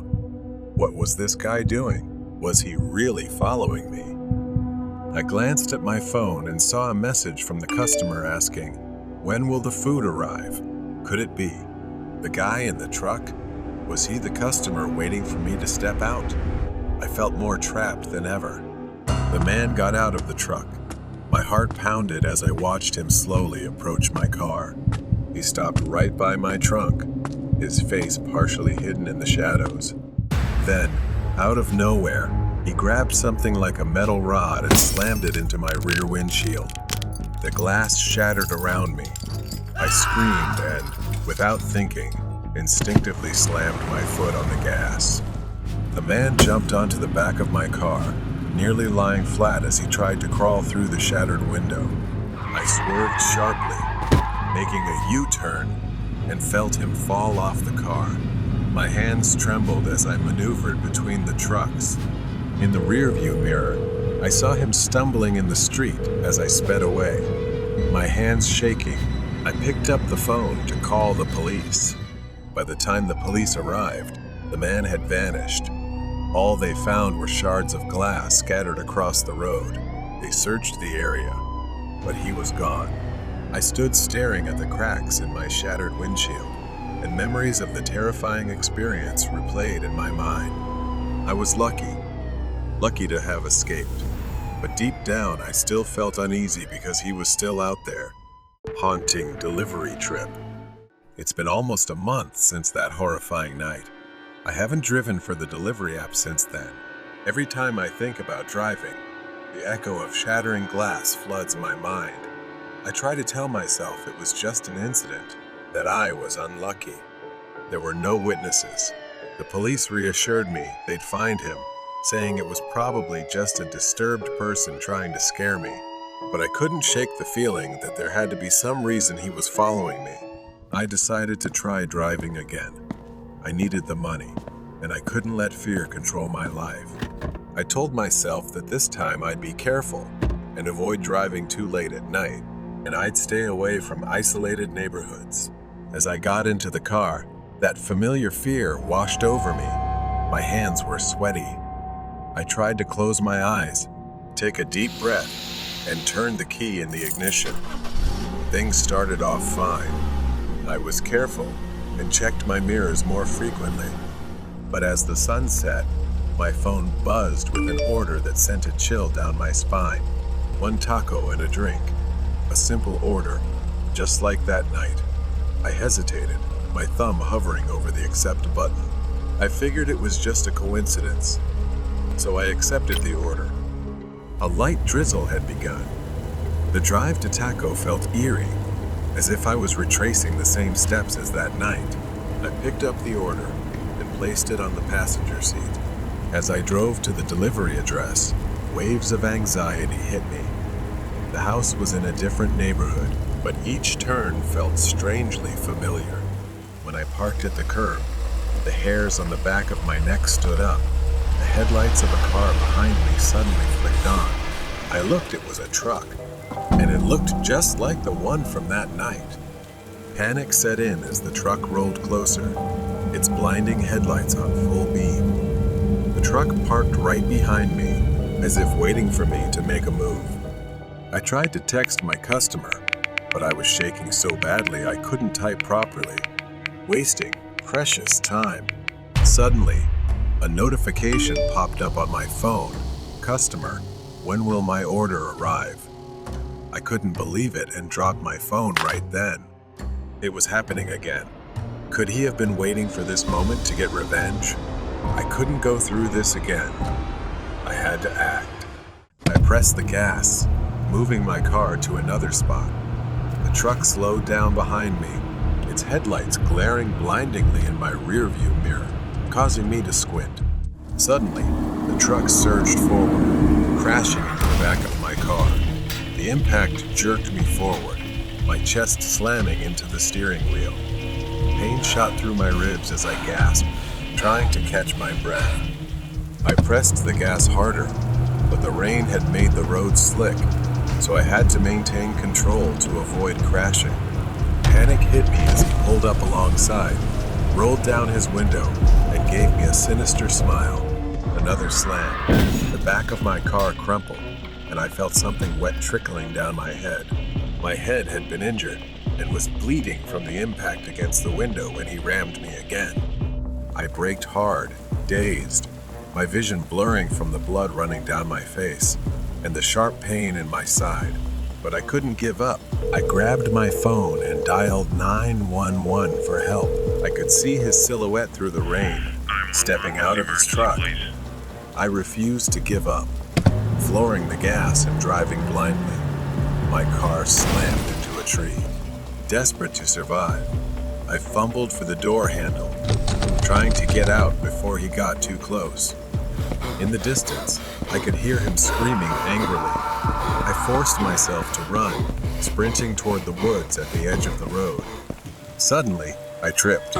My ankle twisted and sharp pain shot up my leg. I couldn't move. He was almost on top of me, his shadow looming as I tried to crawl toward the edge of the road. I turned to face him. He raised the crowbar high above his head, ready to strike, and I screamed. But then, the sound of police sirens cut through the quiet rain. He froze, trying to run, but it was too late. The police used a taser and tackled him to the ground. He was finally caught. I fainted, slowly losing consciousness. Paramedics loaded me into an ambulance, and a wave of relief washed over me. The nightmare was finally over. Mysterious man at the fast food restaurant. I had been working at this 24-hour fast food restaurant for years. Most of my night shifts were quiet. However, tonight was different. The night started like any normal shift, nothing out of the ordinary. Our night cook called in sick, leaving me to manage the whole restaurant alone until someone could assist at 4 a.m. The silence in the restaurant was eerie. With no customers around, I spent time cleaning the kitchen, focusing on scrubbing away the grime. Then, I heard a loud noise coming from the front of the restaurant. There was a man outside the entrance. He was standing there, his face pressed against the glass, peering inside and banging on the door. He didn't seem normal, which made me feel uneasy. The door was locked. I approached the glass, trying to stay calm, and gestured for him to go around to the drive-thru. He didn't respond, just stared. I shouted through the glass that the dining area was closed, but he didn't move, just stood there, lifeless. I turned and went back to the kitchen. I tried to continue working, focusing on my tasks. 15 minutes passed, and I convinced myself that he must have left.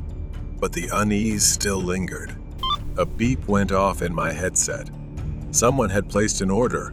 I turned on the mic and asked for their order, but all I got was silence. I checked the camera at the drive-thru lane, no car, no sign of anyone. I sighed and turned away, but then I froze. I heard something footsteps, light, careful steps coming from above, as if someone was walking on the roof. I tracked the noise until it stopped at the ladder leading to the maintenance door in the ceiling. The footsteps halted above. I was sure someone was up there. I quickly searched for a lock or anything to secure the door. I had never used it before, so I wasn't sure if it could even lock. I heard the trapdoor creak. It was slowly beginning to open. A small gap appeared, and through it, I saw a pair of cold, unblinking eyes staring at me. Panic consumed me, and without thinking, I turned and ran toward the front door. I bolted outside to my car, gasping for air, my heart pounding in my chest. Trembling, I called the police and described what was happening. From the safety of my car, I glanced back at the restaurant, my eyes scanning the windows, and then I saw him. A shadow moving near the counter. For a moment, he looked directly at me, then suddenly darted into the kitchen. The police arrived and searched the entire building, inside and out, even checking the roof. But the man had vanished, disappeared as if he had never been there. Nothing was stolen. No money, no equipment, nothing was missing. He had broken in, but he didn't take anything from the restaurant, like a strange stalker. After the police left, I sat in my car, staring at the darkened restaurant. My mind kept replaying the moment I saw him look at me in such a strange and unsettling way. I went back to work. My boss had installed a lock on the ceiling door, a safety measure that should have been done long ago. But my job was never the same. From then on, I startled at every sound, never knowing if he would come back. The stalker. I worked as a cashier at a home improvement store, and my coworker, Nicole, quickly became my best friend. She was very sweet, a bit shy, and unfortunately, she was often hit on by customers. Most of the time, it was just harmless flirting or a dinner invitation that she politely declined. But one day, something different happened. Nicole told me about a man who had asked her out. She had declined, as usual, saying that she had a boyfriend. The man seemed irritated but left without causing any trouble. Later that day, he came back. Nicole was helping a customer, so I was alone at the counter when he approached me. He looked quite handsome, but there was something about him that made me feel uncomfortable. He spoke in a deep voice and said he was there to see Nicole. I asked how he knew her, and he lied, saying she had agreed to go out with him and that he was there to pick her up. I knew that wasn't true, so I told him she had already left, hoping he would go away. Instead, his expression darkened, and he crossed his arms, asking why he couldn't see her. Thinking quickly, I blurted out, "She's my fiancée." It was a lie, but it was the only thing I could think of to make him back off. His eyes narrowed, and he looked me up and down with disdain. Someone like her with someone like you? He scoffed at me. I held my ground, repeating that she wasn't available. He stared at me for a long moment before turning and leaving. I told Nicole what happened when she came back, and she felt creeped out but also found the fiancé excuse quite amusing. We laughed about it, thinking it was over. But 2 weeks later, the man returned, this time after dark. Nicole and I were closing up when we heard a loud bang on the glass door. We both jumped, and there he was, pressing his face against the glass, his eyes wild. "We're closed," I told him, but he didn't move. Nicole shouted at him to go away, but he just stared at us, his breath fogging up the glass. He pointed at me, his eyes full of rage. He yelled, "I'm not here for her. I'm here for you. If I take out her husband, she'll be mine." My heart pounded as I realized he intended to kill me. I told Nicole to run to the manager's office and call the police. 911, what's the emergency, please? As she ran off, the man started ramming the doors, trying to break them down. I was terrified, but I knew I had to keep him outside. I grabbed a 2x4 from behind the counter, ready to defend myself if he got in.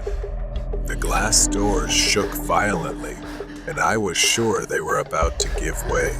But then Nicole came running back, swinging another piece of wood and yelling that the police were on their way. The man finally stopped, glaring at me one last time before turning and disappearing into the night. The police arrived, but by then, he was long gone. We showed them the security footage, and they promised to keep an eye out for him. A few days later, we heard he had been arrested in a nearby town for stalking another woman. Nicole and I were both shaken by the experience. We quit our jobs shortly after and found safer work. We still talk about that night sometimes, grateful that we had each other's backs. But the memory of his twisted expression and the sound of him trying to break in still haunts me.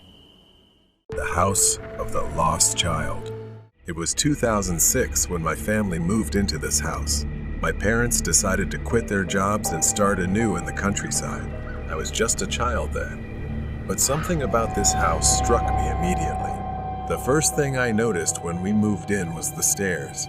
Every time I passed by, I would see a shadow silently moving up and down. It never frightened me. In fact, it felt oddly familiar.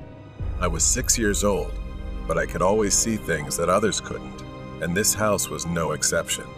I didn't tell my parents right away, not because I was scared, but because I felt that presence meant us no harm. Still, I was very afraid of the dark. My room was upstairs while the bathroom was downstairs.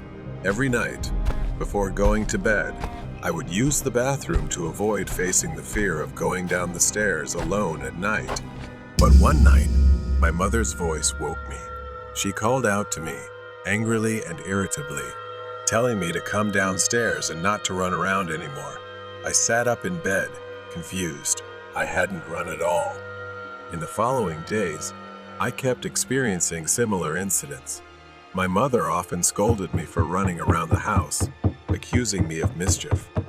I had told her many times that I hadn't done it, but she never believed me. Then one night, the power went out, and we were almost engulfed in darkness, lit only by a few flickering candles in the living room. As we sat together, I saw it again, a shadow. It swayed back and forth, hovering over the sofa. My mother didn't see it, but I did. That presence was very strong but had no malice.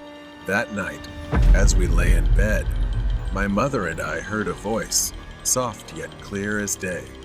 Mom, where are you? I'm cold. That voice belonged to a child, and it came from just outside our bedroom. My mother looked at me, eyes wide with fear. As I grew older, I began to understand that the shadow wasn't there to harm us. It wasn't a ghost trying to scare us, but a lost child searching for something. The more I thought about it, the more I realized that spirit was looking for its mother. I had a friend who could sense things like I could, and they suggested that I tell the spirit to move on. So one quiet afternoon, I stood in the living room and said to the air, "I believe your mother loves you very much. You can move on. It's time to go to a happier place." The house felt different afterward. The shadow disappeared. The footsteps stopped. No more voices at night. I thought that the spirit had finally found peace, or perhaps it needed to validate something because it had been left here and unable to move on in this house. In 2018, my aunt, Tita, who had worked abroad, returned home to retire. One evening, we sat together in the living room, sharing stories. We talked about the strange occurrences that had taken place in the house over the years. I told her about that spirit, about how my mother had once mistaken it for me because it looked like a small child. I explained how I had ultimately helped it move on. As I was speaking, I noticed something. Tita, she's crying. She started telling me a story I had never heard before. Long before I was born, my grandmother, she was pregnant with Aunt Tita. Not long after that, there was a baby boy. She named her son Angelo. Suddenly one day, Grandma left and didn't come back. At that time, Aunt and Angelo were too young to know what to do in this remote suburb. So, Angelo lay on the sofa. The boy was sick and passed away in his sleep while clutching a small glass jar that his mother had given him. He was only about 3 to 4 years old. At that time, my aunt was too young to understand what was happening and thought her brother was just sleeping until one day a neighbor came and took the boy to a small coffin and buried him. Our new house sits on this land. Perhaps the boy could not move on because he was waiting and didn't know when his mother would return. Sometime later, my aunt, the boy's sister, passed away just after we talked about him. Now, standing in front of the house, I can't shake the feeling that something has changed. Then came the unmistakable sound of soft footsteps. They echoed from the hallway behind me, moving toward the stairs. I turned around, breath caught in my throat.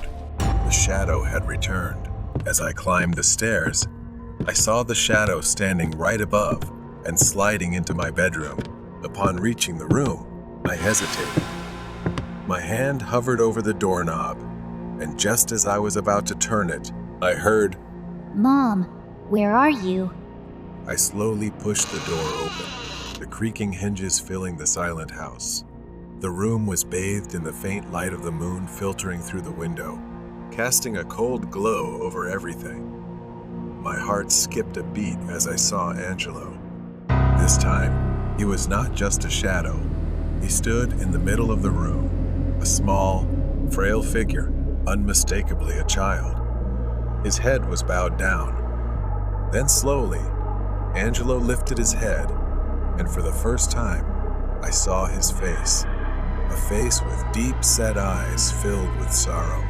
His mouth opened, and in a voice that sent chills down my spine, he whispered, Mom, where is she? I wanted to tell him, to explain that she had passed away. But before I could say anything, he raised a small glass jar, looking at it as if it held an ominous energy imprisoning his soul. Angelo stood still, clutching the jar, looking at me with hollow eyes. I had to do something. I couldn't let Angelo remain trapped forever. I took a deep breath, my voice trembling as I finally spoke to Angelo, telling him that his mother was no longer here. I told him to always believe that she loved him, so I urged him to move on. For a moment, Angelo's expression softened, but then he tightened his grip on the jar. His voice rang out again, firm and more desperate. Where is my mom? I want to see her. As if he didn't believe the words I was saying. Tears welled up in my eyes as I realized there were no words that could satisfy him. He wasn't just seeking peace. He wanted his mother, and nothing else mattered more than that. I could feel the air shift, the temperature drop, and for the first time in years, I felt fear. I couldn't let him stay. I had to help him find peace. Without thinking, I stepped toward him, my hands trembling. Angelo, I can help you find her. But first, you need to let go, to release everything. His gaze shifted from the jar to me, his hollow eyes filled with confusion and longing. Slowly, very slowly, he began to loosen his grip on the jar. As it fell from his hand and shattered on the floor, the room went silent. Angelo's figure began to fade, dissolving into the moonlight. Before he disappeared completely, I heard his voice one last time, soft, almost a whisper. Thank you. I stood outside the house. The weight that had burdened it for years was gone. Angelo was finally free. The feeling of guilt lingered, but I knew I had finally helped him find the peace he had been searching for all these years. The love his mother had for him, the love that had anchored Angelo to this world, had freed him. Perhaps he was beginning to understand the painful truths that even I never wanted to hear. He would likely continue his journey to find his mother in another world where he truly belonged. I looked back at the house one last time. It no longer felt haunted. Now, it was just a house, quiet and still. Angelo had gone, but he left behind something much more enduring. It was a son's love for his mother, transcending the boundaries of life and death. The secret of the black umbrella. Last June, I had just moved to the city to attend college. Heavy rain soaked the campus as I trudged toward the dormitory, my luggage drenched. I walked through the courtyard, and my eyes caught sight of a black umbrella lying on the ground. At that moment, I wanted to find its owner, but I couldn't see anyone around. Reluctantly, I picked it up, thinking I would try to find its owner later. So, I decided to take the umbrella to the dormitory. But when I got to the dorm, I had to rush to change out of my wet clothes and prepare for bed. In the meantime, I hung the umbrella up and almost completely forgot about its existence. Outside, the rain continued to fall. After a long day and soon feeling exhausted, I prepared to sleep. As I lay down, the thought of the umbrella crossed my mind, but I brushed it aside. I woke up at midnight, feeling cold despite being under a thick blanket. A strange chill seemed to seep through the room, and as I lay there, I noticed a shadow in the hallway outside my door. But when I got up to check, I found the hallway empty. This left me a little perplexed. Then, I looked at the black umbrella hanging by the door again and told myself that I would return it in the morning. The next morning, my roommate found me feverish, my skin damp and my body weak. The dorm manager allowed me to stay in bed and rest while my friends went to class. I lay there, dozing off intermittently, the sound of rain pattering against the window only adding to my fatigue. As I slept, I heard footsteps echoing in my room, slow and cautious, as if someone was approaching. My eyes opened wide, but I was too weak to move. I felt a figure hovering beside me, suspended by the bed. Gathering all my strength, I turned my head and my breath caught in my throat. Standing next to me was a young man, drenched in wet clothes, water dripping onto the floor. I couldn't understand how he got in. I hadn't heard the door open. Then what was peculiar was that in his hand, he held tightly onto the handle of the black umbrella. But the scariest thing was the bloodied, pale, gaunt face, the sunken, distorted eyes of the young man glaring at me with anger. I sat up in fear. He stepped closer, lowering the umbrella and raising his hand, reaching towards me as if to corner me against the wall. I stepped back as the young man leaned closer, his voice hoarse with anger as he demanded the black umbrella back. He made me feel terrified, and I screamed. As he pushed me against the wall, his rage overwhelming, I felt myself slipping away, dizzy with fear. I accidentally hit my head against the wall behind me. The last thing I remembered was his hateful gaze. When I opened my eyes, I saw the dorm manager standing next to my bed, worry etched on her face. She asked if I was okay, saying she heard me scream. I struggled to explain what I had seen, my words tumbling out in a jumble. I was confused about how to answer her. Then she and I looked down at the floor. At that moment, I was startled to see that the black umbrella I had hung at the door was no longer there. Instead, it lay beside my bed as if it had moved on its own. A chill ran down my spine, and I told the manager about the figure I had seen, the young man holding the umbrella. The owner of this umbrella had come here to reclaim it. She didn't say anything after listening, only silently picked up the umbrella. Her demeanor surprised me. It seemed she knew something. She began to tell me the story about that umbrella. Years ago, there was a student living in my dorm, a hard-working young man from a difficult background. He worked multiple jobs to pay for his education, and despite his struggles, he was well liked by everyone. The young man's father, an unusual man with a gambling addiction, tracked him down.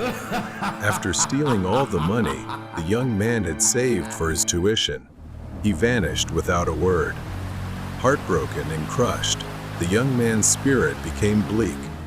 Until one day, the entire dorm suddenly erupted in chaos after a loud noise rang out from the balcony. Teachers and friends were shocked to discover that he had thrown himself from the balcony. The young man's body lay motionless in a pool of blood, and no one dared to approach to help. The manager said she was there that night. Compassionately, she stood in the rain, holding the umbrella over him until his body was taken away in an ambulance. After the incident, due to the chaos, Her umbrella was lost somewhere untraceable and gradually faded into obscurity. A strong gust of wind shook the door, and both of us jumped and looked up. In the doorway, I saw a figure, a young man, soaked and pale, standing just outside. The manager seemed to recognize him immediately. Suppressing her fear, she stepped closer to the apparition, her voice trembling as she spoke soothing words about his pain and loss. Any resentment within the young man seemed to dissipate. After that, everything ended, and I no longer saw that student. My manager continued to oversee my dorm. The black umbrella remained, hanging beside her in the office as a memento of the deceased student. The outcome of the Hitchhiker Man. I was working the third shift at a 24/7 diner in a quiet town. Most of our customers were truck drivers and travelers passing through. But the strangest people I've ever met were the drifters, addicts, and hitchhikers. That night started like any other. Carl, the cook, had been working at this place for over 15 years, and he had seen it all. His sharp eyes could spot trouble from a mile away. We were perfectly in sync. I served tables, and he flipped burgers. With a new cast in the pipeline, and he flipped burgers. Around 4 a.m., the shift was well underway. The place was completely silent, not a single person in sight. The only sound breaking the silence was the hum of the old refrigerator. Suddenly, the door creaked open. A man stumbled in, clutching his right arm to his chest. He didn't say a word, just shuffled past Carl and me, heading straight to the bathroom. His clothes were torn and filthy, and his face was twisted in pain. Carl and I exchanged glances. We'd seen strange customers before, but there was something off about this guy, more than just a regular drifter. I asked Carl, "Doesn't he look familiar?" After a moment, I remembered. That guy had come in before, begging for food and a ride. We had to kick him out because he was bothering the customers. But now, something had changed. He looked panicked, like he had seen something terrifying. Carl just shook his head, muttering, "Here we go again." I looked at the bathroom door. I didn't want to check on him, but I didn't have much choice. Carl handed me the keys, nodding toward the bathroom. "Go check if he's all right." I knocked on the door, asking if he needed help, but there was no response. I knocked again, harder this time. Still, nothing. I called out, fumbling with the keys. I pushed the door open, saying I was coming in. The bathroom was empty. No trace of the man. No dirt, no blood, nothing. The bathroom was as clean as the night before. I froze at the doorway. "End and year and ye and endra." I screamed for Carl. He rushed over. I backed away as he pushed past me, staring into the spotless room with wide, disbelieving eyes. We stood behind the counter, both of us trying to make sense of what had just happened. How could he have disappeared? I looked at Carl, but he had the same horrified expression as I did. Then I saw movement near the front window. The man was outside, staring at us. His face was worse than before, bloody, swollen, and his eyes were bleeding. But what froze me in place was how his right hand hung limply at his side, looking like it was about to snap off. His thumb was sticking straight up, unnaturally stiff, as if he was trying to hitch a ride. Before I could grab the phone to call 911, a loud noise echoed from the back of the diner. Carl and I rushed to the back. It was coming from the freezer. Someone was tearing into the food boxes. Carl grabbed a knife from the counter, and we slowly moved in. The man was inside, tearing open a box of frozen meatballs and pressing a pile of meat against his arm, like he was possessed. But his arm, it wasn't right. His hand was dangling, almost detached from his wrist. For a moment, everything went still. We locked eyes on him, witnessing something we couldn't believe. Then, at an unnatural speed, he bolted past us, kicked the kitchen door open, and ran outside. Carl and I stood there, too shocked to react. We had just witnessed the impossible. Carl hurried to the front, locked the diner doors, and turned off the lights, plunging the place into darkness. The only light now came from the neon sign outside, casting a dim red glow on the counter. I stood in the middle of the kitchen, my hands trembling. My mind raced, trying to piece together what had just happened. That man, if he was really injured, was moving with an unnatural speed and strength. And those eyes, it was like something else was controlling him. When I looked out the window, the parking lot was empty. There was no sign of the man. Carl stood with me, his face tense, his eyes scanning the darkness outside. I asked Carl what we should do now, and if we should call the police. Carl shook his head and said they wouldn't believe us, and there was no way to explain this. He reconsidered, slowly walking to the phone and picking up the receiver. But just as he dialed 911, the lights in the diner flickered. The hum of the refrigerator went silent, and for a moment, everything was still. Then, in the darkness, we heard a soft, slow tapping on the window. We bolted through the kitchen, with Carl leading the way. I glanced back just in time to see the glass shatter, and the man crawling through the window like a wild animal.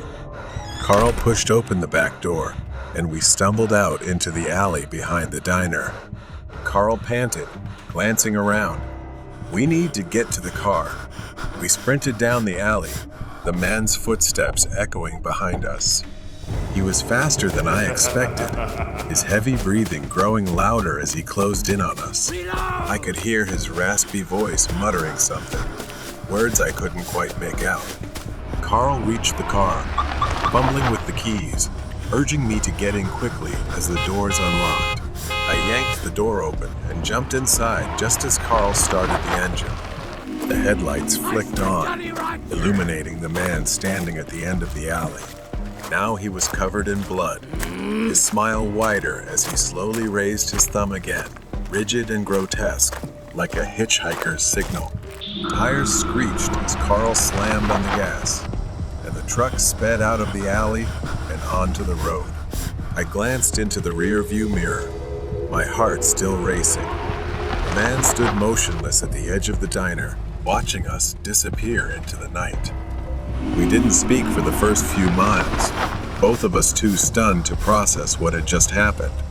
We drove in silence for the next hour, trying to put as much distance as possible between us and that place, but I couldn't shake the feeling that it wasn't over.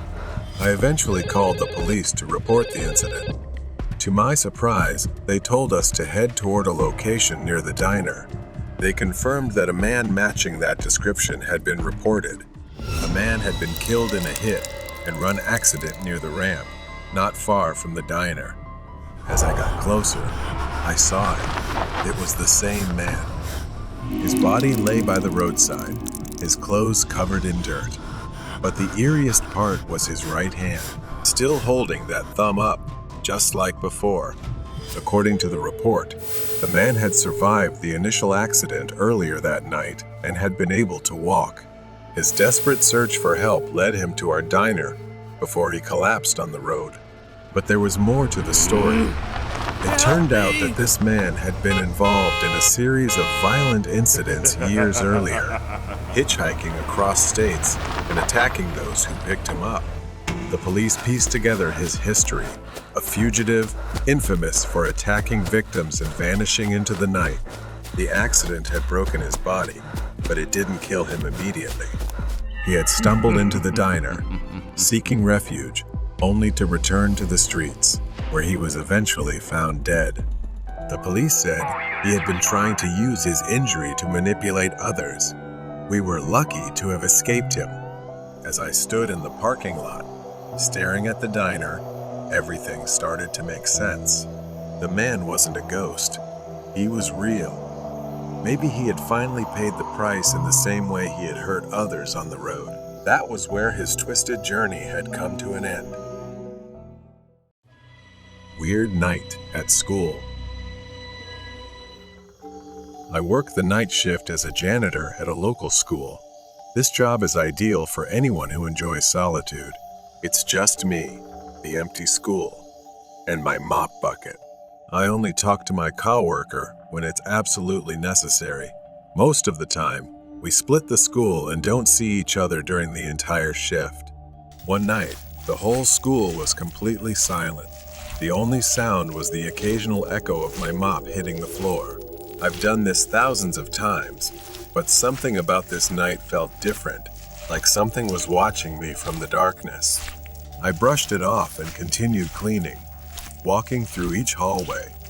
I wore my headphones, playing music softly enough to still hear if someone was around, but everything seemed normal. I took a short break to change the water in my mop bucket.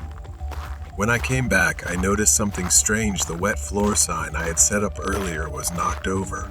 I sighed and went to pick it up, but that's when I saw them small, wet footprints leading away from the sign and down the hallway.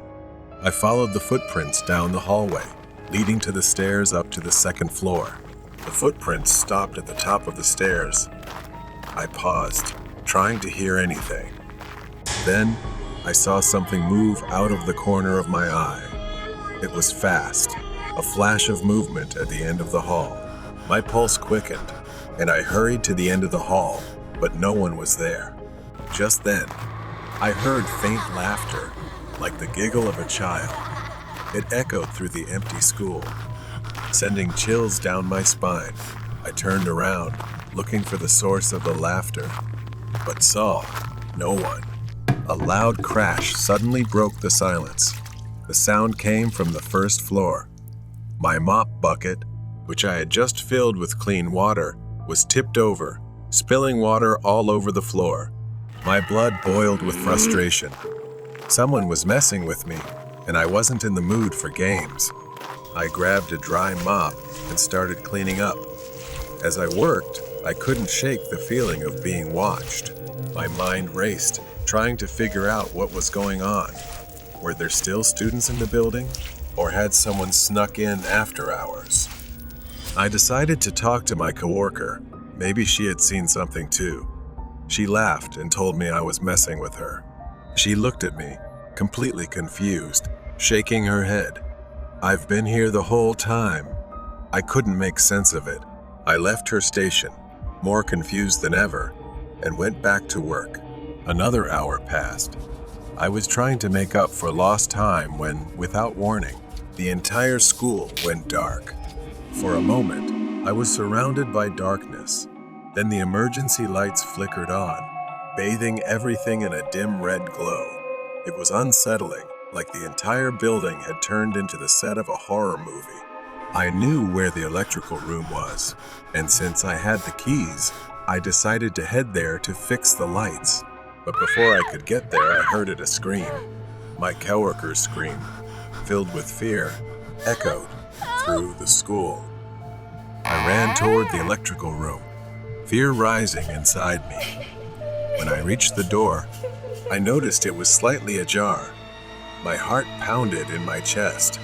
When I pushed the door open, expecting to see my coworker inside, instead, there was a figure standing in the darkness. I couldn't make out who it was, but something was wrong. My blood ran cold as the figure moved closer, its movements unnatural, almost jerky. I reached for my phone, but before I could pull it out of my pocket, the figure lunged forward and slammed the door in my face. Panic overwhelmed me. I staggered back. I had to get out of there. I ran, my legs moving faster than ever. I needed to find my coworker. When I reached her area, her mop bucket was lying in the middle of the hallway, but she was gone, no sign of her. I called out her name, but there was no reply.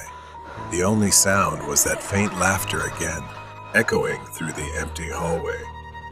The whispering froze me in place, my heart pounding in my chest. I quickly turned around, gripping the mop handle tightly, ready to defend myself. I started walking again, my steps slow and cautious, my senses on high alert. This wasn't just a prank. Something was happening here, something I couldn't explain. I went up to the second floor, where I had heard the laughter earlier. As I ventured further down the second floor hallway, I noticed something strange. The wet footprints, the same ones I had seen earlier, were back. I froze, staring at the small, wet prints that seemed to be coming toward me. I ducked into the nearest classroom, slamming the door behind me. I leaned against it, trying to catch my breath, my hands trembling. The silence was suffocating, pressing in on me from all sides. That's when I saw the blackboard. Written in large, jagged letters were the words, "Hello." I hadn't seen that before. Someone had been in here, but I hadn't heard anyone enter. Suddenly, I heard the door rattling. Something was trying to get in. The doorknob twisted hard, and the door shook as if someone or something was pounding on it. I backed away, gripping the mop handle like a lifeline. The banging stopped. Silence returned, but the tension in the air remained. I slowly crept toward the door, pressing my ear against it. Nothing. I reached for the doorknob, turning it as gently as I could. I cracked the door open just a little and peeked out into the hallway. I cautiously stepped out, looking around for any sign of movement. I had to find my coworker. I couldn't stay in this school alone any longer. I started walking down, and just then, from where I stood, I saw a shadow at the bottom of the stairs. It didn't move, just stood there, a dark figure faintly illuminated by the red emergency lights. I squinted, trying to make out the shape. It was small, like a child. As I got closer, I could see more clearly a young boy, maybe 13 or 14, standing with his back to me, wearing a torn school uniform. I reached out, hesitating for a moment before speaking. "Hey, are you okay?" The boy didn't respond. I took another step, my hand trembling as I reached out to touch his shoulder. The boy's face was a grotesque mask, pale, soulless eyes, blood dripping from his nose, and a wide, twisted grin. My heart nearly stopped. The child let out a piercing scream that echoed through the staircase, a sound so shrill it felt like it was tearing through my skull. I stumbled back, dropping the mop. My legs felt weak, but I forced myself to run. I sprinted down the hallway, gasping for breath. I didn't care where I was going. I just needed to get out. The hallway seemed to stretch on endlessly in a horrific way. I burst through the double doors into the gymnasium, slamming them shut behind me. The gym was pitch black. I backed away from the door, my body shaking with fear. The footsteps stopped. The doors stayed closed. For a brief moment, I thought I was safe. But then, from the far corner of the gym, I heard a ball bouncing. There, in the far corner, the boy stood, his face still twisted in that grotesque grin, holding a basketball and slowly bouncing it on the floor. Then the boy whispered, "Hello," his voice echoing in the empty space of the gymnasium. I backed away, my legs trembling. The child took a step forward, then another. Each step was slow, deliberate, as if he was savoring the fear he was causing. I didn't think anymore. I bolted, running as fast as I could toward the parking lot. My legs felt like they could give out at any moment, but I kept running. I didn't stop until I reached my car. My hands shook as I fumbled with the keys, finally unlocking the door and jumping inside. As I started the engine, I looked back at the school. In one of the second-floor windows, I saw the child standing there, staring down at me with that twisted grin. I floored the gas and sped out of the parking lot. The image of that child burned into my mind. I didn't go back the next night. I never went back there again. Haunting on the midnight train, the town lay deep in the mountains, with old houses scattered about, and streets filled with whispers of long-forgotten stories. One of those mysterious tales was about the midnight train. For many years, no one dared to board the train, but I was not like them. I was the kind of person who believed that fear was for those not seeking answers. On that cold winter night, I decided it was time to confront the truth myself. I arrived at the train station just before midnight. The platform was empty, the old wooden benches creaking under the weight of the cold wind. Flickering lights cast strange shadows. The ticket counter was manned by an elderly station master, his eyes glancing at me with a mix of concern and pity. Are you sure about this, son? I nodded, smiling confidently at him. It's just a train ride. I'll be back. The station master sighed and handed me the ticket. I caught a glimpse of him muttering a small prayer as I walked toward the platform. The slow minutes dragged on as I waited. The air felt heavier than usual, as if the town was holding its breath. Then, in the distance, I heard the whistle of a train, its headlights slicing through the darkness like two eerie eyes. The train stopped before me, its peeling black paint and dirty, soulless windows. The door creaked open, inviting me inside. I hesitated for a moment, but then took a deep breath and stepped inside. The flickering lights cast long shadows across the old seats. The air was thick with dust and something else, something I couldn't quite identify. A feeling unnatural. As I walked down the aisle, I realized the train was empty. No passengers, no ticket collector, no signs of life. Strangely, I wasn't scared. Instead, I felt a thrill. I sat by the window, watching the small town fade away into the distance. At first, everything seemed fine. The train accelerated, speeding through the night, but after what felt like hours, I noticed something was off. The darkness outside the window was unusual, like a void. I glanced at the clock, only to see the hands frozen in place. A sense of unease washed over me. The light above me flickered violently before plunging the train into complete darkness. I held my breath. I fumbled for my phone, hoping to use it as a flashlight. But when I pressed the screen, it remained black, completely unresponsive. Panic set in. Suddenly, I heard it, a whisper. Jacob. My heart skipped a beat. I froze, trying to listen. The voice was faint, barely above a breath, but it was there. Jacob, come to me. I turned around, but the car was empty. The whispers grew louder, closer. I hurriedly stood up and stumbled, trying to find the ticket collector's car. When I reached the front, I found the car empty. Just an old, dusty uniform hanging on a hook. No one was there. The train shook violently, throwing me off balance. I clung to the seat to steady myself as the whole car seemed to tremble. The train was moving faster, dangerously fast. I reached for the control panel, hoping to stop the train, but it was covered in dust and cobwebs, as if it hadn't been used in years. My fingers fumbled over the switches, but nothing worked. Then the whispers returned, growing louder, filling the air around me. You can't escape, Jacob. My blood ran cold. Those words seeped into my ears, chilling me to the bone. I turned to leave, but something held my feet in place. I looked down and saw an old pair of shoes still attached to a ghostly figure. It was pale, translucent, its face twisted in pain. Its hollow eyes stared at me. Then, more appeared. Ghostly figures emerged from the darkness, their bodies flickering like dying candles. They reached out to me, their cold, damp hands, their voices filled with sorrow. Help us. Save us. I tried to back away, but the shadowy figures closed in on me. Their icy hands brushed against my skin, sending shivers down my spine.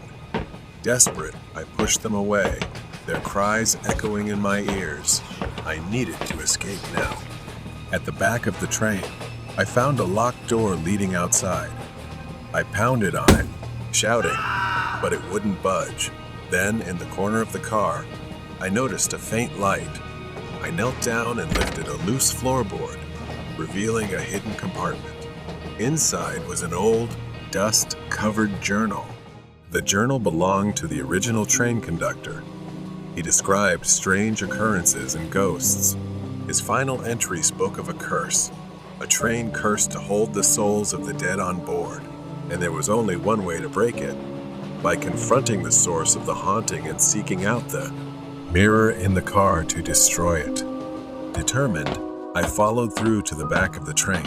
At the rear, I found a large, cracked mirror. Its surface shimmered with a strange energy. Looking into it, I saw the faces of trapped souls reflected in the glass, their eyes filled with sorrow. Its shape shifted and swirled. Terror engulfed me, but I couldn't let it win. I searched for something to break it, as if someone were hiding everything to stop me from doing this. I decided not to wait, reaching out with trembling hands, and punched the cold glass. The figure screamed a piercing scream as the mirror shattered into 1,000 pieces. The ghastly shadows around me began to fade, their faces peaceful as they were finally freed. The train also started to slow down. I staggered onto the platform, my heart still racing, my body aching from the ordeal. The town, now bathed in the gentle light of dawn, returned to its quiet state. As I looked back at the train, it was now just an old locomotive. The station master was waiting for me on the platform, a pleasant smile of relief understanding what I had accomplished as he left. I nodded, too exhausted to speak, but grateful to be alive. I had freed the trapped souls on the midnight train, and I knew I would never forget the terror I had faced. The midnight train had become legend, but the memory of that night would stay with me forever. Run away from the stalker. It was one of those summer nights where the air was still, and everything seemed eerily quiet. The large, suburban house, with its perfectly trimmed lawn, stood imposingly. Inside, Chase and I had no idea of the terror about to unfold. I was 15 at the time, hanging out at my friend Chase's house. His parents were out, and we were home alone. The basement was every kid's dream. A TV, a pool table, video games. It was the kind of place that made you forget the world outside, and we were living the dream. We lounged on a big leather couch, watching a horror movie on TV, munching on chips. Chase had started to doze off. I was struggling with my own unease, the kind of anxiety I often felt when sleeping over at a friend's house. But tonight, it felt different. It was much worse. It must have been past midnight when I heard it. A door creaking open slowly. I glanced over the back of the couch and saw something unsettling. The laundry room door in the basement was wide open. I wanted to believe it was a trick of my mind, maybe just the wind, but I knew better. I quickly shook Chase awake. Chase, wake up. The laundry room door. It opened by itself.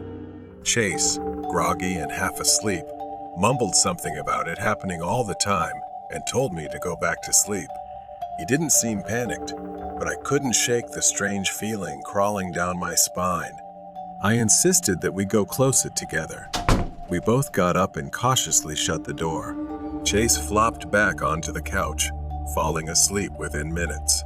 I tried to relax, but sleep didn't come easily. A while later, I woke up again, but this time, it wasn't a sound that startled me. Standing behind the couch, looking down at us, was a man. I froze. My breath caught in my throat.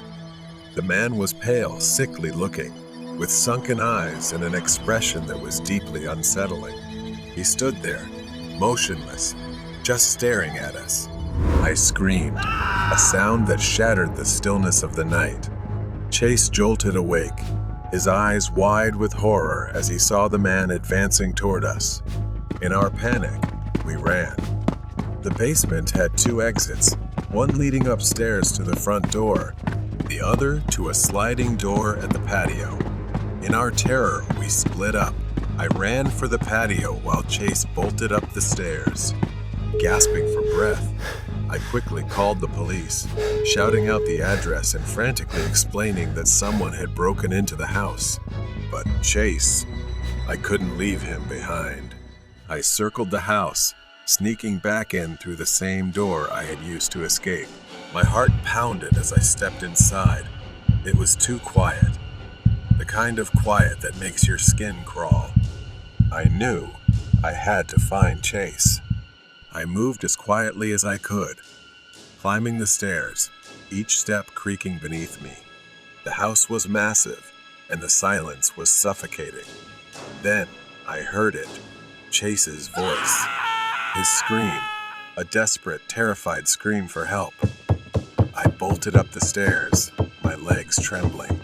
At the top of the stairs, I saw the man, the intruder, wrapping his hands around Chase's neck, choking him, his face twisted in a grotesque expression.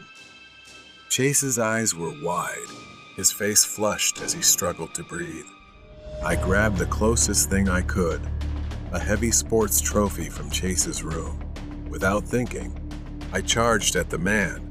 I swung the trophy with all my strength, smashing it into the back of the intruder's head. The man collapsed to the floor, and Chase fell with him, gasping for air, but alive. We didn't wait. We ran outside, not stopping until we reached Chase's treehouse. There, we hid, waiting for the sound of sirens. Chase was still trembling, rubbing his neck where the man's hands had gripped him just minutes earlier. We sat in silence, too afraid to speak. I looked out through the small window in the treehouse, scanning the yard for any sign of movement. The house looked eerily still, as if nothing had ever happened. Chase whispered, "What do we do now?" I had no answer. All I knew was that I couldn't let him go back inside. Suddenly, a faint rustling came from the direction of the house. I held my breath, straining to listen.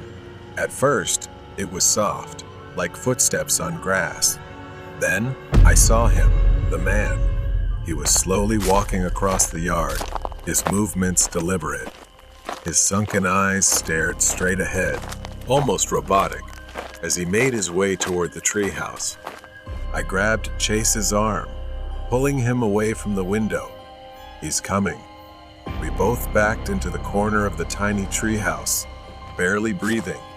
The man's footsteps grew louder. Now I could hear him, crunching on the gravel path leading to the treehouse ladder. The creaking of the ladder made me jump with fear. He was climbing. I could feel the weight of him pressing down on the structure as the treehouse swayed with each step. Chase looked at me, eyes wide with terror. I had to do something. I scanned the cramped space, frantically searching for anything I could use as a weapon. My eyes landed on a rusty toolbox Chase's dad had left there months ago. I grabbed a metal rod nearby, gripping it tightly in my trembling hands. The man's hand appeared at the edge of the treehouse entrance, his fingers curling around the wooden frame. I swung the rod down with all my strength. The man let out a groan of pain, lost his balance, and fell backward off the ladder. He hit the ground hard. I grabbed Chase, and we scrambled down, running as fast as we could toward the house. My mind raced. Where could we go? The man had fallen, but he wasn't dead, and I knew it wouldn't be long before he got up again. Panting, I pulled Chase toward the side of the house, where thick bushes and overgrown trees hid us from view. We crouched down, trying to catch our breath.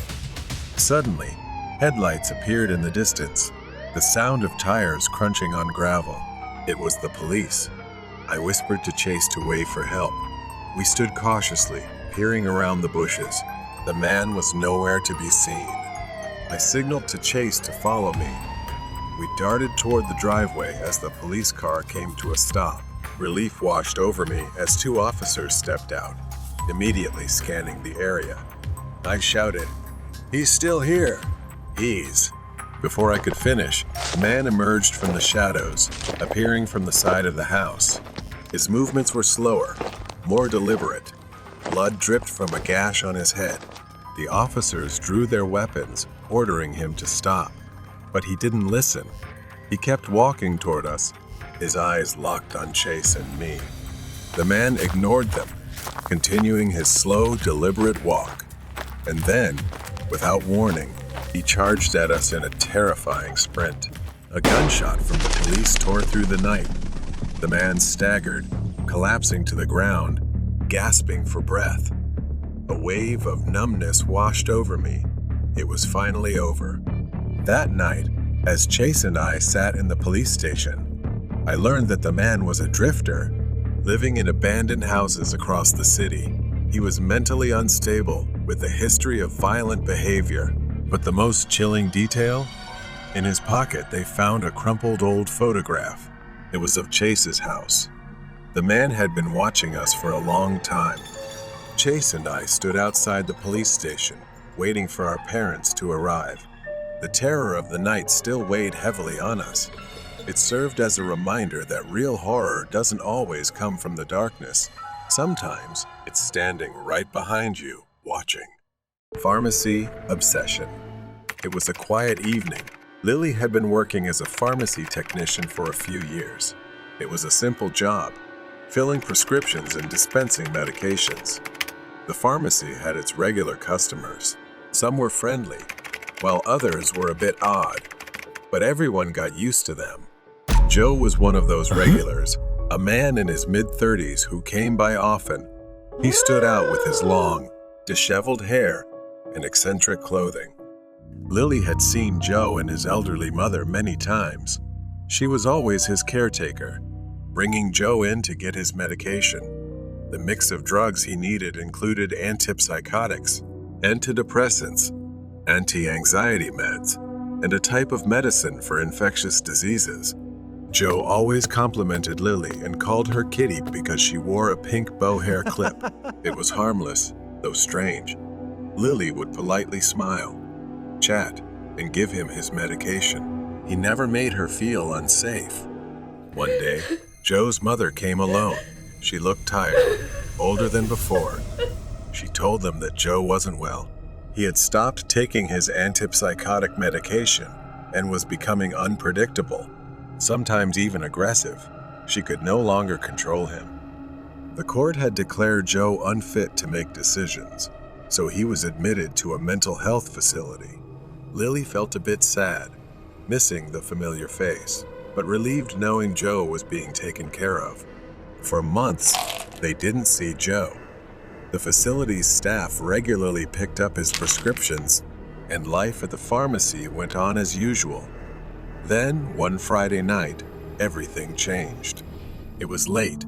Only she and another female colleague were working. The store was quiet, as it often was on Friday nights. Lily was reading a magazine at the counter. Then, she heard a voice. Hey, Kitty. At first, she didn't look up. After all, she wasn't Kitty, and she figured someone in the store was talking. But then the voice came again, angrier this time. Kitty! Suddenly, a bloodied hand slammed onto the counter in front of Lily, startling her. It was Joe, but something was wrong. He was bleeding heavily. The counter was smeared with Joe's bloody handprint. His face was pale, his eyes wild, like he had lost his mind. Her heart raced, and she slowly backed away from him. Lily's colleague, Jane, hurried over, concerned, asking what Joe was doing there since his medication had already been picked up on Tuesday. Joe didn't answer. He just kept staring at Lily, his voice soft but filled with dangerous intensity. He said he wanted to see Kitty and that he missed her. He started moving toward the waist-high door that separated the pharmacy counter from the rest of the store. Panic rose in Lily. Jane tried to calm him down, but Joe kept repeating the same demand, saying he wanted to see Kitty and telling Lily to come closer. She shook her head, fear rising inside her. She refused Joe, saying she couldn't come closer, but he didn't stop, beginning to cry and then scream. He started climbing over the counter, his bloody hands gripping the edge, leaving deep red stains on the white surface. Jane realized things were getting out of control and told Lily to hide in the storage room. Lily slammed the door shut and locked it. listening as Joe's voice turned into full-blown screams. He was throwing things all over the store in a frenzy, grabbing whatever he could reach. Blood spattered over bottles and shelves. Jane called the store manager and quickly phoned the police. Through the crack of the door, Lily could see the chaos. A few customers had gathered, staring in shock. One of them moved as if they were about to intervene. Both Lily and Jane shouted together, Don't touch him! because Joe had an infectious disease, and his blood was everywhere. Anyone who touched him would be at risk of infection. The police arrived quickly, but didn't rush in. They were wearing full protective gear, gloves, masks, and all because of Joe's blood. They cautiously approached him. At first, he resisted, screaming for Lily. But finally, the police managed to sneak behind him and sedate him. Joe collapsed to the floor, unconscious, and his bloody rampage was over. The store had to be closed. A specialized cleaning crew came to disinfect everything. A few days later, after the store reopened, Joe's mother came by to apologize. Joe was then transferred to a higher security facility where he would be more closely monitored. The smell of blood and the fear still lingered in Lily's memory. She hadn't seen Joe since that night. She heard that Joe's mother had considered suing the care facility for negligence, but she didn't follow up on what happened next. She just continued her work, but she would never forget him. Mysterious invitation in the basement. The warm afternoon sun spread across the school campus as the students left for the day. I remember it like it was yesterday. Everything seemed normal, but there was something different about that week. That was the week Justin arrived. He was a new student, showing up in the middle of the semester without warning. He was quiet, maybe a little strange, but friendly enough. He sat next to me in class because there happened to be an empty seat, and soon enough, we started talking. Justin always seemed distant, like he was hiding something and rarely talked about himself. He just said he had recently moved to our town. There was something odd about him, but I brushed it aside. I thought everyone had their quirks. A few weeks later, he invited me over to his house. I was a bit surprised by this. He told me to come around 7 p.m.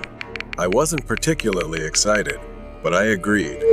After all, he was new to town, and I thought he could use a friend. That night, I took a bus to his neighborhood and started walking to find Justin's house.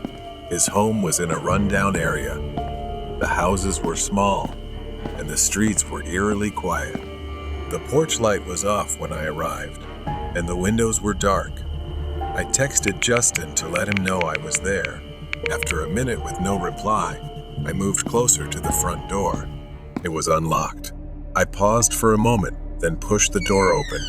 Inside, it was almost pitch black. The house was silent, except for a faint noise coming from somewhere deep inside.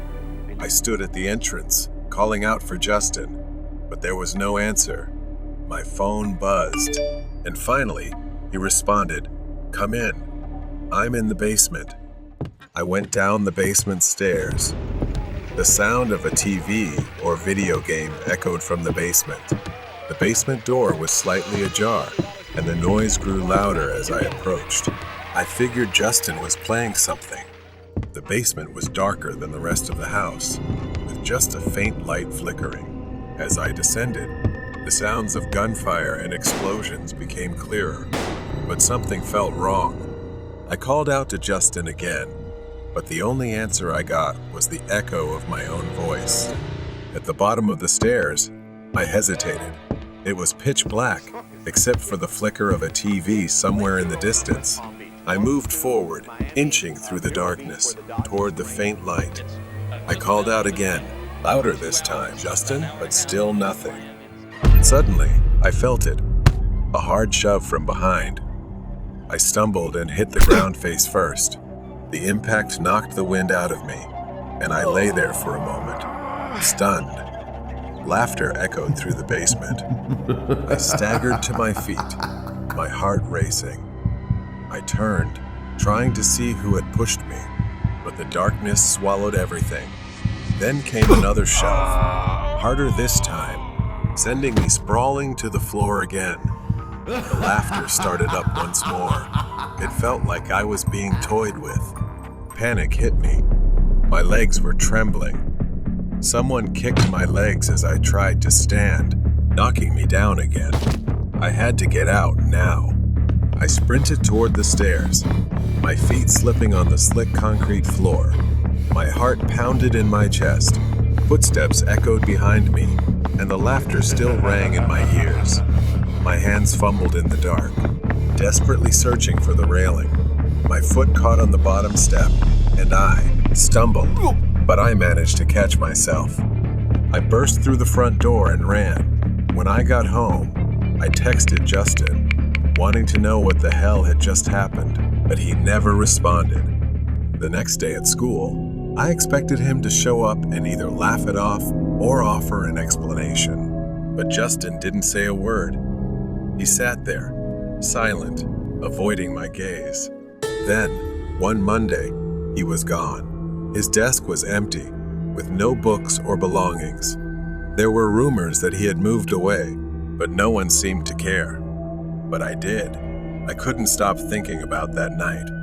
In my mind, I kept replaying the moment I was shoved and the laughter that followed me. It felt like I was being hunted. I still wondered if it had been Justin or someone else down there with me. And then I remembered something I had overlooked in the chaos. When I first entered the basement, there were more footsteps than just mine. I didn't dare go back to Justin's house after that day. I'm glad I escaped that house. I know that some mysteries are better left unsolved and without knowing, but the questions I wonder still haunt me and push me to find them. I don't know if I should. Mysterious invitation in the basement. It's been weeks since Justin disappeared. Despite my best efforts to move on, my mind kept going back to that basement. The laughter, the shoves, the darkness. No matter how hard I tried to push it away, it haunted me. There was a nagging feeling inside me I needed answers. Tonight, my phone rang. It was an unknown number, and a message was sent. It seemed like spam. Hey Ken, long time no see. Just remember to stay away from it. I didn't know what the warning was about, or what I was supposed to stay away from. But my mind kept repeating, could it be Justin? I couldn't keep living with this fear. If Justin had any answers, I was going to get them tonight. I grabbed my coat and headed for the door. Justin's house looked just as it had when I left it, dark and unsettling. The eerie silence of the neighborhood made me anxious. The front door was ajar, just like before. Taking a deep breath, I pushed it open and stepped inside. The house was quiet, and my footsteps echoed through the empty space, each step sending chills down my spine. The fear I had felt weeks ago crept back in.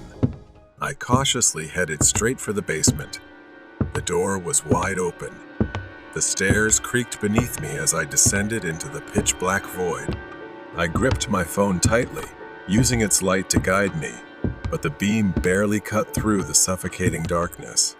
The temperature dropped as I moved deeper inside. Slowly, I saw it something I had missed before.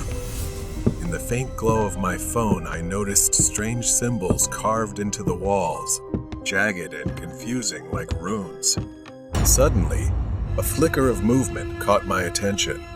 I swept my phone around, and there, at the far end of the basement, I saw him, Justin. He stood still, his face pale, eyes wide, lifeless and empty, staring straight at me. My voice caught in my throat as I called his name. Justin? He didn't respond. He didn't move. Whether it was my eyes or the darkness, he seemed half visible, almost translucent in the dim light of my phone, like he wasn't even there. I cautiously moved closer, my heart pounding in my chest, and then the whispering began. It started small, unintelligible, but grew louder. Fear crept in. He was muttering something in a language I couldn't understand, then told me, You shouldn't have come back. Suddenly, my mind was flooded with images. I wasn't in the present anymore. I was seeing something from years ago. I saw Justin standing in the basement with his strange mother. They stood around a table covered with old books and candles. Justin seemed forced into it, his face filled with fear and resignation. The candles flickered, and suddenly, Justin froze. He stared at something in the shadows. A figure slowly emerged with eyes burning like fire. The figure reached out, and in a flash, everything stopped. I was back in the present, gasping for air.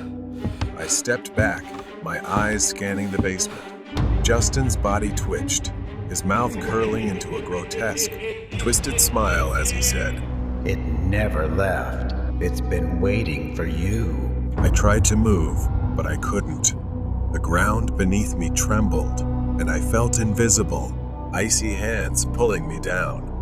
But just as I was about to be swallowed by some unseen darkness, I saw Justin, his real face. It was different from before. He looked pitiful, as if he were trapped. He whispered faintly, Help me, please. In that moment, it hit me, had Justin never left the basement?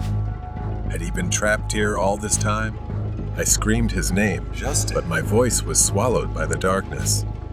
The last thing I heard was the basement door slamming shut above me, locking us inside. Then I opened my eyes. I woke up, gasping for air, drenched in sweat. I was in my bed, in my room, with the faint light of dawn creeping through the window. It felt like hours had passed, but when I glanced at the clock, only a few minutes had gone by. I had no idea when I had fallen, asleep. For a moment, I thought it was just a nightmare, but it felt too real. It made me think about the questions I had sought answers for, but that dream made me stop. Was it a warning to keep me away from all of it? I think I will never go back there again. Stalkers in the dark. I started working as a security guard, night shifting at a small shopping mall in the city right after graduating high school. This job was supposed to be simple. Sit in front of the screen, watch people come and go, and occasionally handle shoplifters or suspicious behavior. But the truth is, the nights can be long, even boring. Until Black Friday arrived in the month leading up to Halloween. I had heard stories about the chaos, people acting as if they were clawing to get the best deals. It was madness, pushing and shoving like a zombie apocalypse. This year, I was scheduled for the dreaded Black Friday shift. It was my second year, and I thought I knew what to expect. What I didn't expect was the note. When I arrived for my shift that evening, I found a note waiting for me on my desk, right in front of the row of CCTV monitors. It simply read, "If you're in the dark, stay indoors." It was puzzling, and I had no idea who it was meant for or what it referred to. I felt a bit uneasy but brushed it off. Maybe it was a prank or something the cleaning crew accidentally left behind. I didn't want to dwell on it and focused on my job. As soon as the mall opened, chaos ensued. People pushed and shoved, scrambling for discounted items. Every walkie-talkie on the team was buzzing non-stop. We had 10 security guards on duty, and it still wasn't enough to manage the madness. Late in the evening, things calmed down a bit until I received a call over the radio. A group of men was reportedly mugging someone with a knife in the third-floor parking lot. I quickly decided to check the cameras to see what I was getting into. As I unlocked the door and swung it open, I nearly bumped into someone. There was a strange man sitting inside. He was standing in front of the screen, wearing a red and green Christmas outfit. His head turned toward the monitor, making me freeze. He slowly turned his face toward me, a pair of sunglasses covering his eyes, even though the room was pitch black. Before I could say a word, he stepped closer, his face just inches from mine, flashing a toothy grin, sharp teeth like a shark's. "Did you get my note? I reached for the walkie-talkie, but before I could do anything, the lights in the room went out, plunging us into complete darkness. I raised my hands, bracing for him to lunge at me, but instead, I felt nothing. I shone the flashlight, and he had vanished, leaving the room empty with just me standing there. I tried to calm myself and refocus on my pressing duties. The dimly lit corridors of the mall were filled with strange decorations, shadows, and the faint echo of creepy sound effects coming from the nearby costume shop. As I walked around, I noticed something strange. A life-sized mannequin in the costume shop window. It was dressed in an outfit identical to that of the strange man. I turned to look behind me as I heard a noise coming from behind, glancing through the shop's glass. The mannequin was no longer inside. Suddenly, the lights flickered, and I heard a raspy laugh behind me. I turned around, my flashlight cutting through the darkness, and there he was, the man, grinning horrifically and then lunging toward me. I stumbled back, narrowly dodging him. I weaved between the aisles and ran up the escalator, my heart pounding as I tried to put as much distance as possible between us. After what felt like an eternity, I reached the security room and slammed the door shut, locking it tight behind me. I quickly accessed the camera feeds, searching for any sign of the man. My hands trembled as I scrolled through the screens, but I couldn't find him anywhere. Then, on one of the feeds, I saw him standing in the hallway just outside the security room, staring directly into the camera. A sinister smile plastered across his face, waving at me. I grabbed the walkie again, calling for backup, but the signal was distorted. Suddenly, the lights went out, plunging the room into darkness. I hurriedly fumbled for my flashlight. A creaking sound like claws scraping the door echoed. I braced myself, gripping the flashlight like a weapon, as the door swung open and he stepped inside, laughing mockingly at my fear. I remembered the emergency lever behind the desk. Without hesitation, I rushed over, pulling it down just as he reached for me. He lunged at me, and we got caught in a struggle. He was stronger than he looked, his hands clawing at me as I tried to push him away. We slammed into the metal shelves, the impact echoing throughout the room. I pulled the walkie from my belt, calling for backup again. My voice trembled with tension, but I just hoped someone would hear me. After a tense struggle, I pushed him away one last time, and he staggered. This time, I seized the opportunity, quickly grabbing a metal rod nearby and locking it against the door, trapping him inside. I quickly called for assistance. I stood guard at the door, listening to his screams from the other side. Within minutes, 2 officers ran down the hallway, guns drawn. They reached me, and I unlocked the door, stepping back as they stormed in. I watched as they put him into the police car, his eyes still fixed on me until the very last moment. Back in the security room, I sat down, exhausted but relieved. I scrolled through the camera feeds, carefully checking each one. Then on the feed from the costume shop, I noticed something odd. A new mannequin, dressed in the same outfit, stood in the display window. My heart raced as I leaned closer to the screen. It was just a mannequin, right? As I looked, a shadow moved behind it, just a flicker, barely visible. My hand hovered over the controls, but I shook my head to clear my thoughts. Maybe it was just my imagination playing tricks after a long night, but I couldn't shake the feeling that something was watching, waiting for me out there to confront it. The cruise ship in room 105. 2 years ago, after days of hard work, I treated myself to a vacation. I had booked my holiday on a cruise ship, and my room was in cabin 105. I was informed that my cabin had bunk beds, so I would have to share the cabin with someone else. It was a bit inconvenient, but I thought it wouldn't be a problem. When I arrived, his belongings were there, a suitcase and a few clothes scattered around, but I didn't see him anywhere. The first thing I noticed when I stepped into the cabin was a musty smell in the air. The room was cold, abnormally cold, and I couldn't shake the feeling that something was off. But I brushed it aside, thinking it was just the sea air coming in through the vents. That night, I fell asleep in the bottom bunk, exhausted from the day's activities. I expected my roommate to return at any moment, but as I drifted off, the cabin remained quiet. At some point after midnight, I was jolted awake by a gentle noise from above. The top bunk creaked as if someone was shifting, and I assumed my roommate had finally returned and gone to bed. But then, I heard the noise again, a metallic clink. My eyes flew open. It was too dark to see anything, but I could hear footsteps moving toward the cabin door. A moment later, suddenly the door creaked open slowly, and I heard footsteps running down the hallway. Confused, I sat up, rubbing my eyes.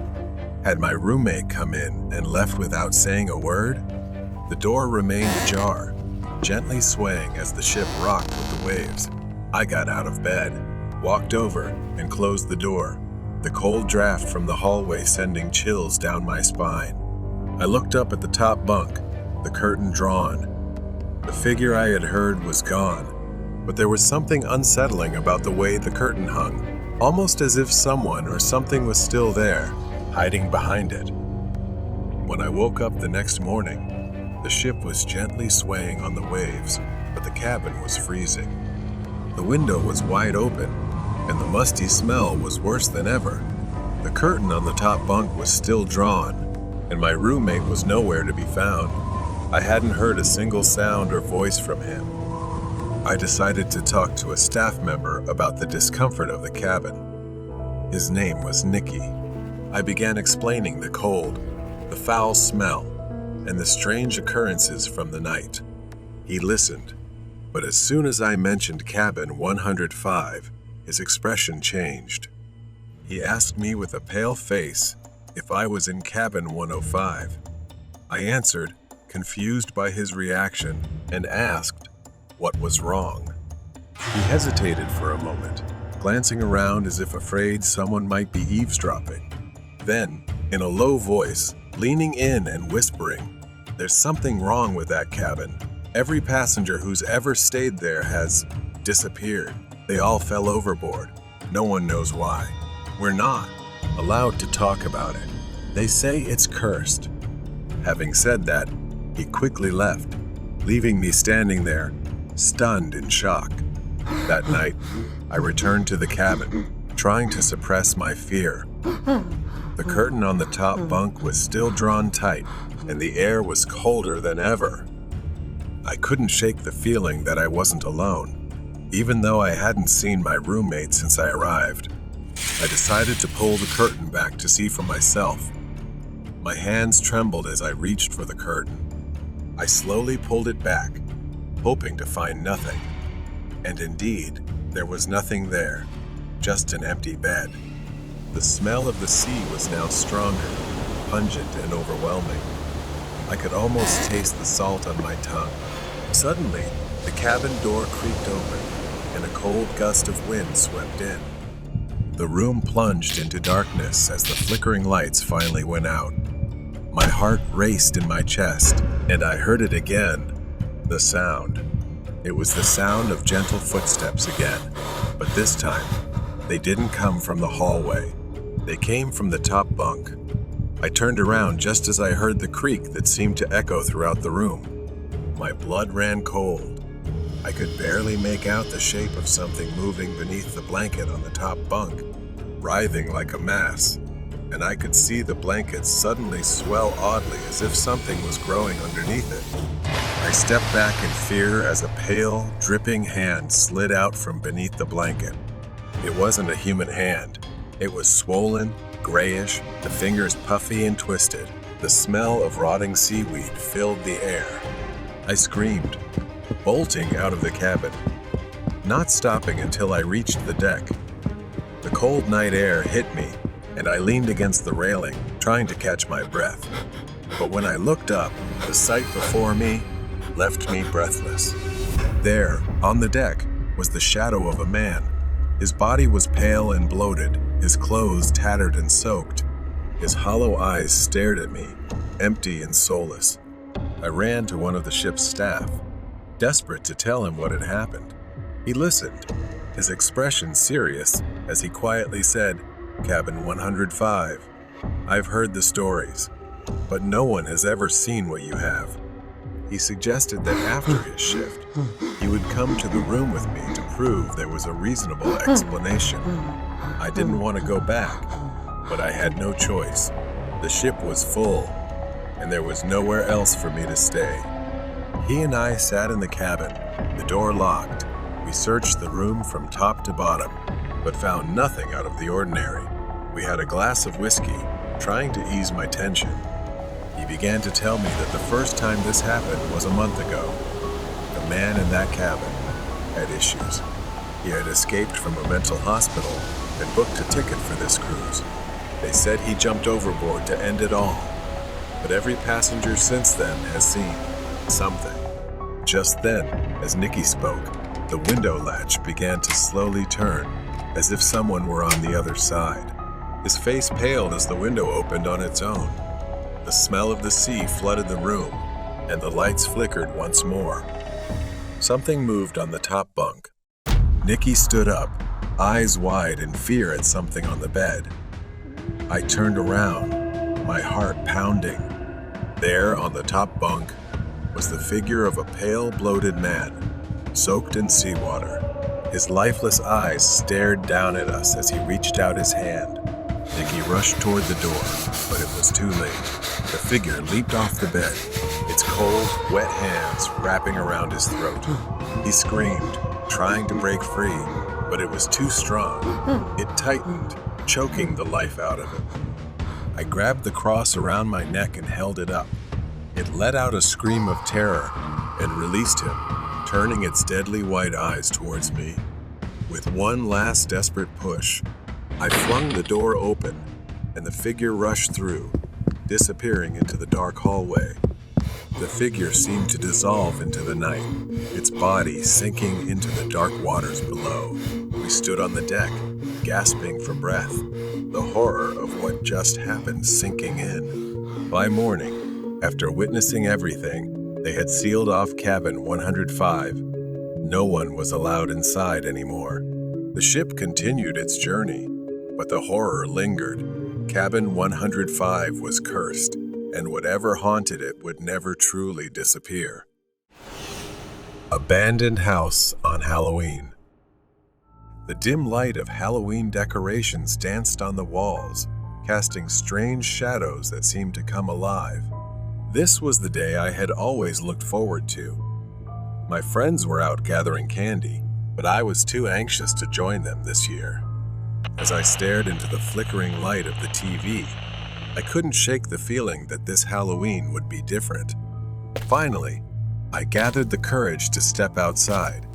I trudged down the street, admiring the carved pumpkins and spooky decorations adorning the houses. I approached a house at the end of the block that I had never noticed before. The house looked abandoned, with peeling paint on the walls and overgrown weeds. A shiver ran down my spine, but curiosity drew me closer. As I stepped onto the porch, I noticed a flickering light inside. My heart raced. Should I knock? The porch creaked beneath my feet, and I took a deep breath before raising my hand to the door. Before I could knock, the door swung open on its own, revealing a pitch-black entrance. The smell of mildew and rot hit my nose, and I hesitantly called out to see if anyone was home. But it was completely silent, so I cautiously stepped inside. Darkness stretched across the walls, and I could see old furniture covered in dust sheets. I spotted an old pumpkin lantern flickering in the corner, its flame casting dancing shadows. I felt a strange pull toward the back of the house, where I saw a flickering light coming through a window. I cautiously made my way down the hallway, the floor creaking beneath my feet. My heart raced as I approached the doorway, the light growing brighter. But as I reached for the doorknob, a sudden chill ran down my spine. I paused, sensing an unsettling energy in the air. Then, without warning, I heard a rustling behind me. I turned to see the door I had just passed through slowly closing, as if someone or something was pushing it shut. Panic surged within me. I forced the door open, only to reveal a cluttered living room shrouded in darkness. And then, there he was. An old man sat in a rocking chair, dressed in tattered clothes, with a long beard and wild hair. His eyes sunk deep into his face. He rocked slowly back and forth, making the chair creak in the silence, thickening the atmosphere. I felt a wave of fear wash over me, but I couldn't take my eyes off his movements. As I took a step back, wanting to retreat, the door slammed shut behind me. Panic surged within me. I was trapped in this old, eerie house with a strange, terrifying man. Suddenly, the old man spoke, his voice hoarse and deep. "You've come for the treats, haven't you?" My throat tightened as I nodded slowly, fear coursing through me. I could hardly make out his features in the dim light. He reached into his pocket and pulled out a handful of something that looked like candy, extending his hand toward me, saying it was specially for me. But something felt off. It looked dark and uninviting. Just then, I heard a crash from another room, followed by the sound of something heavy dragging across the floor. My instincts kicked in, and I knew I needed to get out. I dashed toward the front door, my heart racing as I pulled on the doorknob. It wouldn't budge. I twisted and struggled to open it in desperation. The old man's laughter echoed behind me, sending chills down my spine. "Stay a while. I have plenty of candy," he called, his voice dripping with malice. Panic surged within me as I pulled at the front door, but it stubbornly remained shut. The old man's laughter echoed around me, filling me with dread. I glanced back at him, the flickering lantern casting eerie shadows that made him appear even more terrifying. My mind raced with fear and desperation for a way out. I stepped back from the door and scanned the room for another exit. I spotted a window on the far side, partially obscured by tattered curtains. That was when he stood up. He took a step closer. "You shouldn't be here, kid." Ignoring him, I rushed toward the window, fear propelling me forward. I fumbled with the latch, my fingers trembling, but it was stuck tight. I felt tears welling up as if some unseen force was preventing me from escaping the darkness of this house. I glanced back at the old man, who was now only inches away, his smile widening with delight as he watched me trapped. In a moment of desperation, I looked back down the dark hallway that led further into the house. Perhaps there was another escape route. I dashed forward, trying to ignore the unsettling feeling of being watched. The flickering lantern behind me illuminated strange images painted on the walls, pictures of children, lost and weeping. My heart raced as I reached another door at the end of the hallway. With trembling hands, I pushed it open. The kitchen was eerily quiet, filled with the stench of decay and rot. I glanced around, searching for an exit. The back door appeared at the end, partially ajar, promising freedom. Just as I reached for the doorknob, I heard the unmistakable creak of floorboards behind me. I turned to see the old man stepping into the kitchen, blocking my only escape. His voice was hoarse as he stared at me. "We're just getting started." I threw myself against the door, desperate to escape. The door swung open, and I tumbled into the backyard. As I turned back after the fall, the terrifying face of the old man loomed before me. I felt breathless at the sight of him. Despite the pain from my fall, I didn't hesitate any longer. I bolted through the yard, glancing back to see the old man standing in the doorway, his figure framed by the dim light of the kitchen. I reached the fence surrounding the backyard, my mind racing. The only escape was over the tall wooden slats, but I had no time to hesitate. I climbed up, my fingers gripping the splintered wood, heart pounding as I launched myself over to the other side. I landed awkwardly in the neighbor's yard, rolling to my feet and sprinting into the street. Not only that, terror surged as I hit the ground. The neighbor's dog burst out, barking furiously as if it wanted to devour me. I panicked, crawling on the ground to escape this madness. I could hear nothing but the blood pounding in my ears as I ran onto the main road. The Halloween decorations lining the street now looked terrifying, their shadows stretching under the moonlight. I sprinted down the street, glancing back at the house. Terrified the old man was watching me. I couldn't slow down. I needed to get home, to safety. Each breath became labored as I turned the corner, and the familiar sight of my house came into view. I burst through the gate and rushed to the front door, my fingers fumbling at the lock as I desperately tried to get inside. I flung the door open and stumbled into the safety of my home.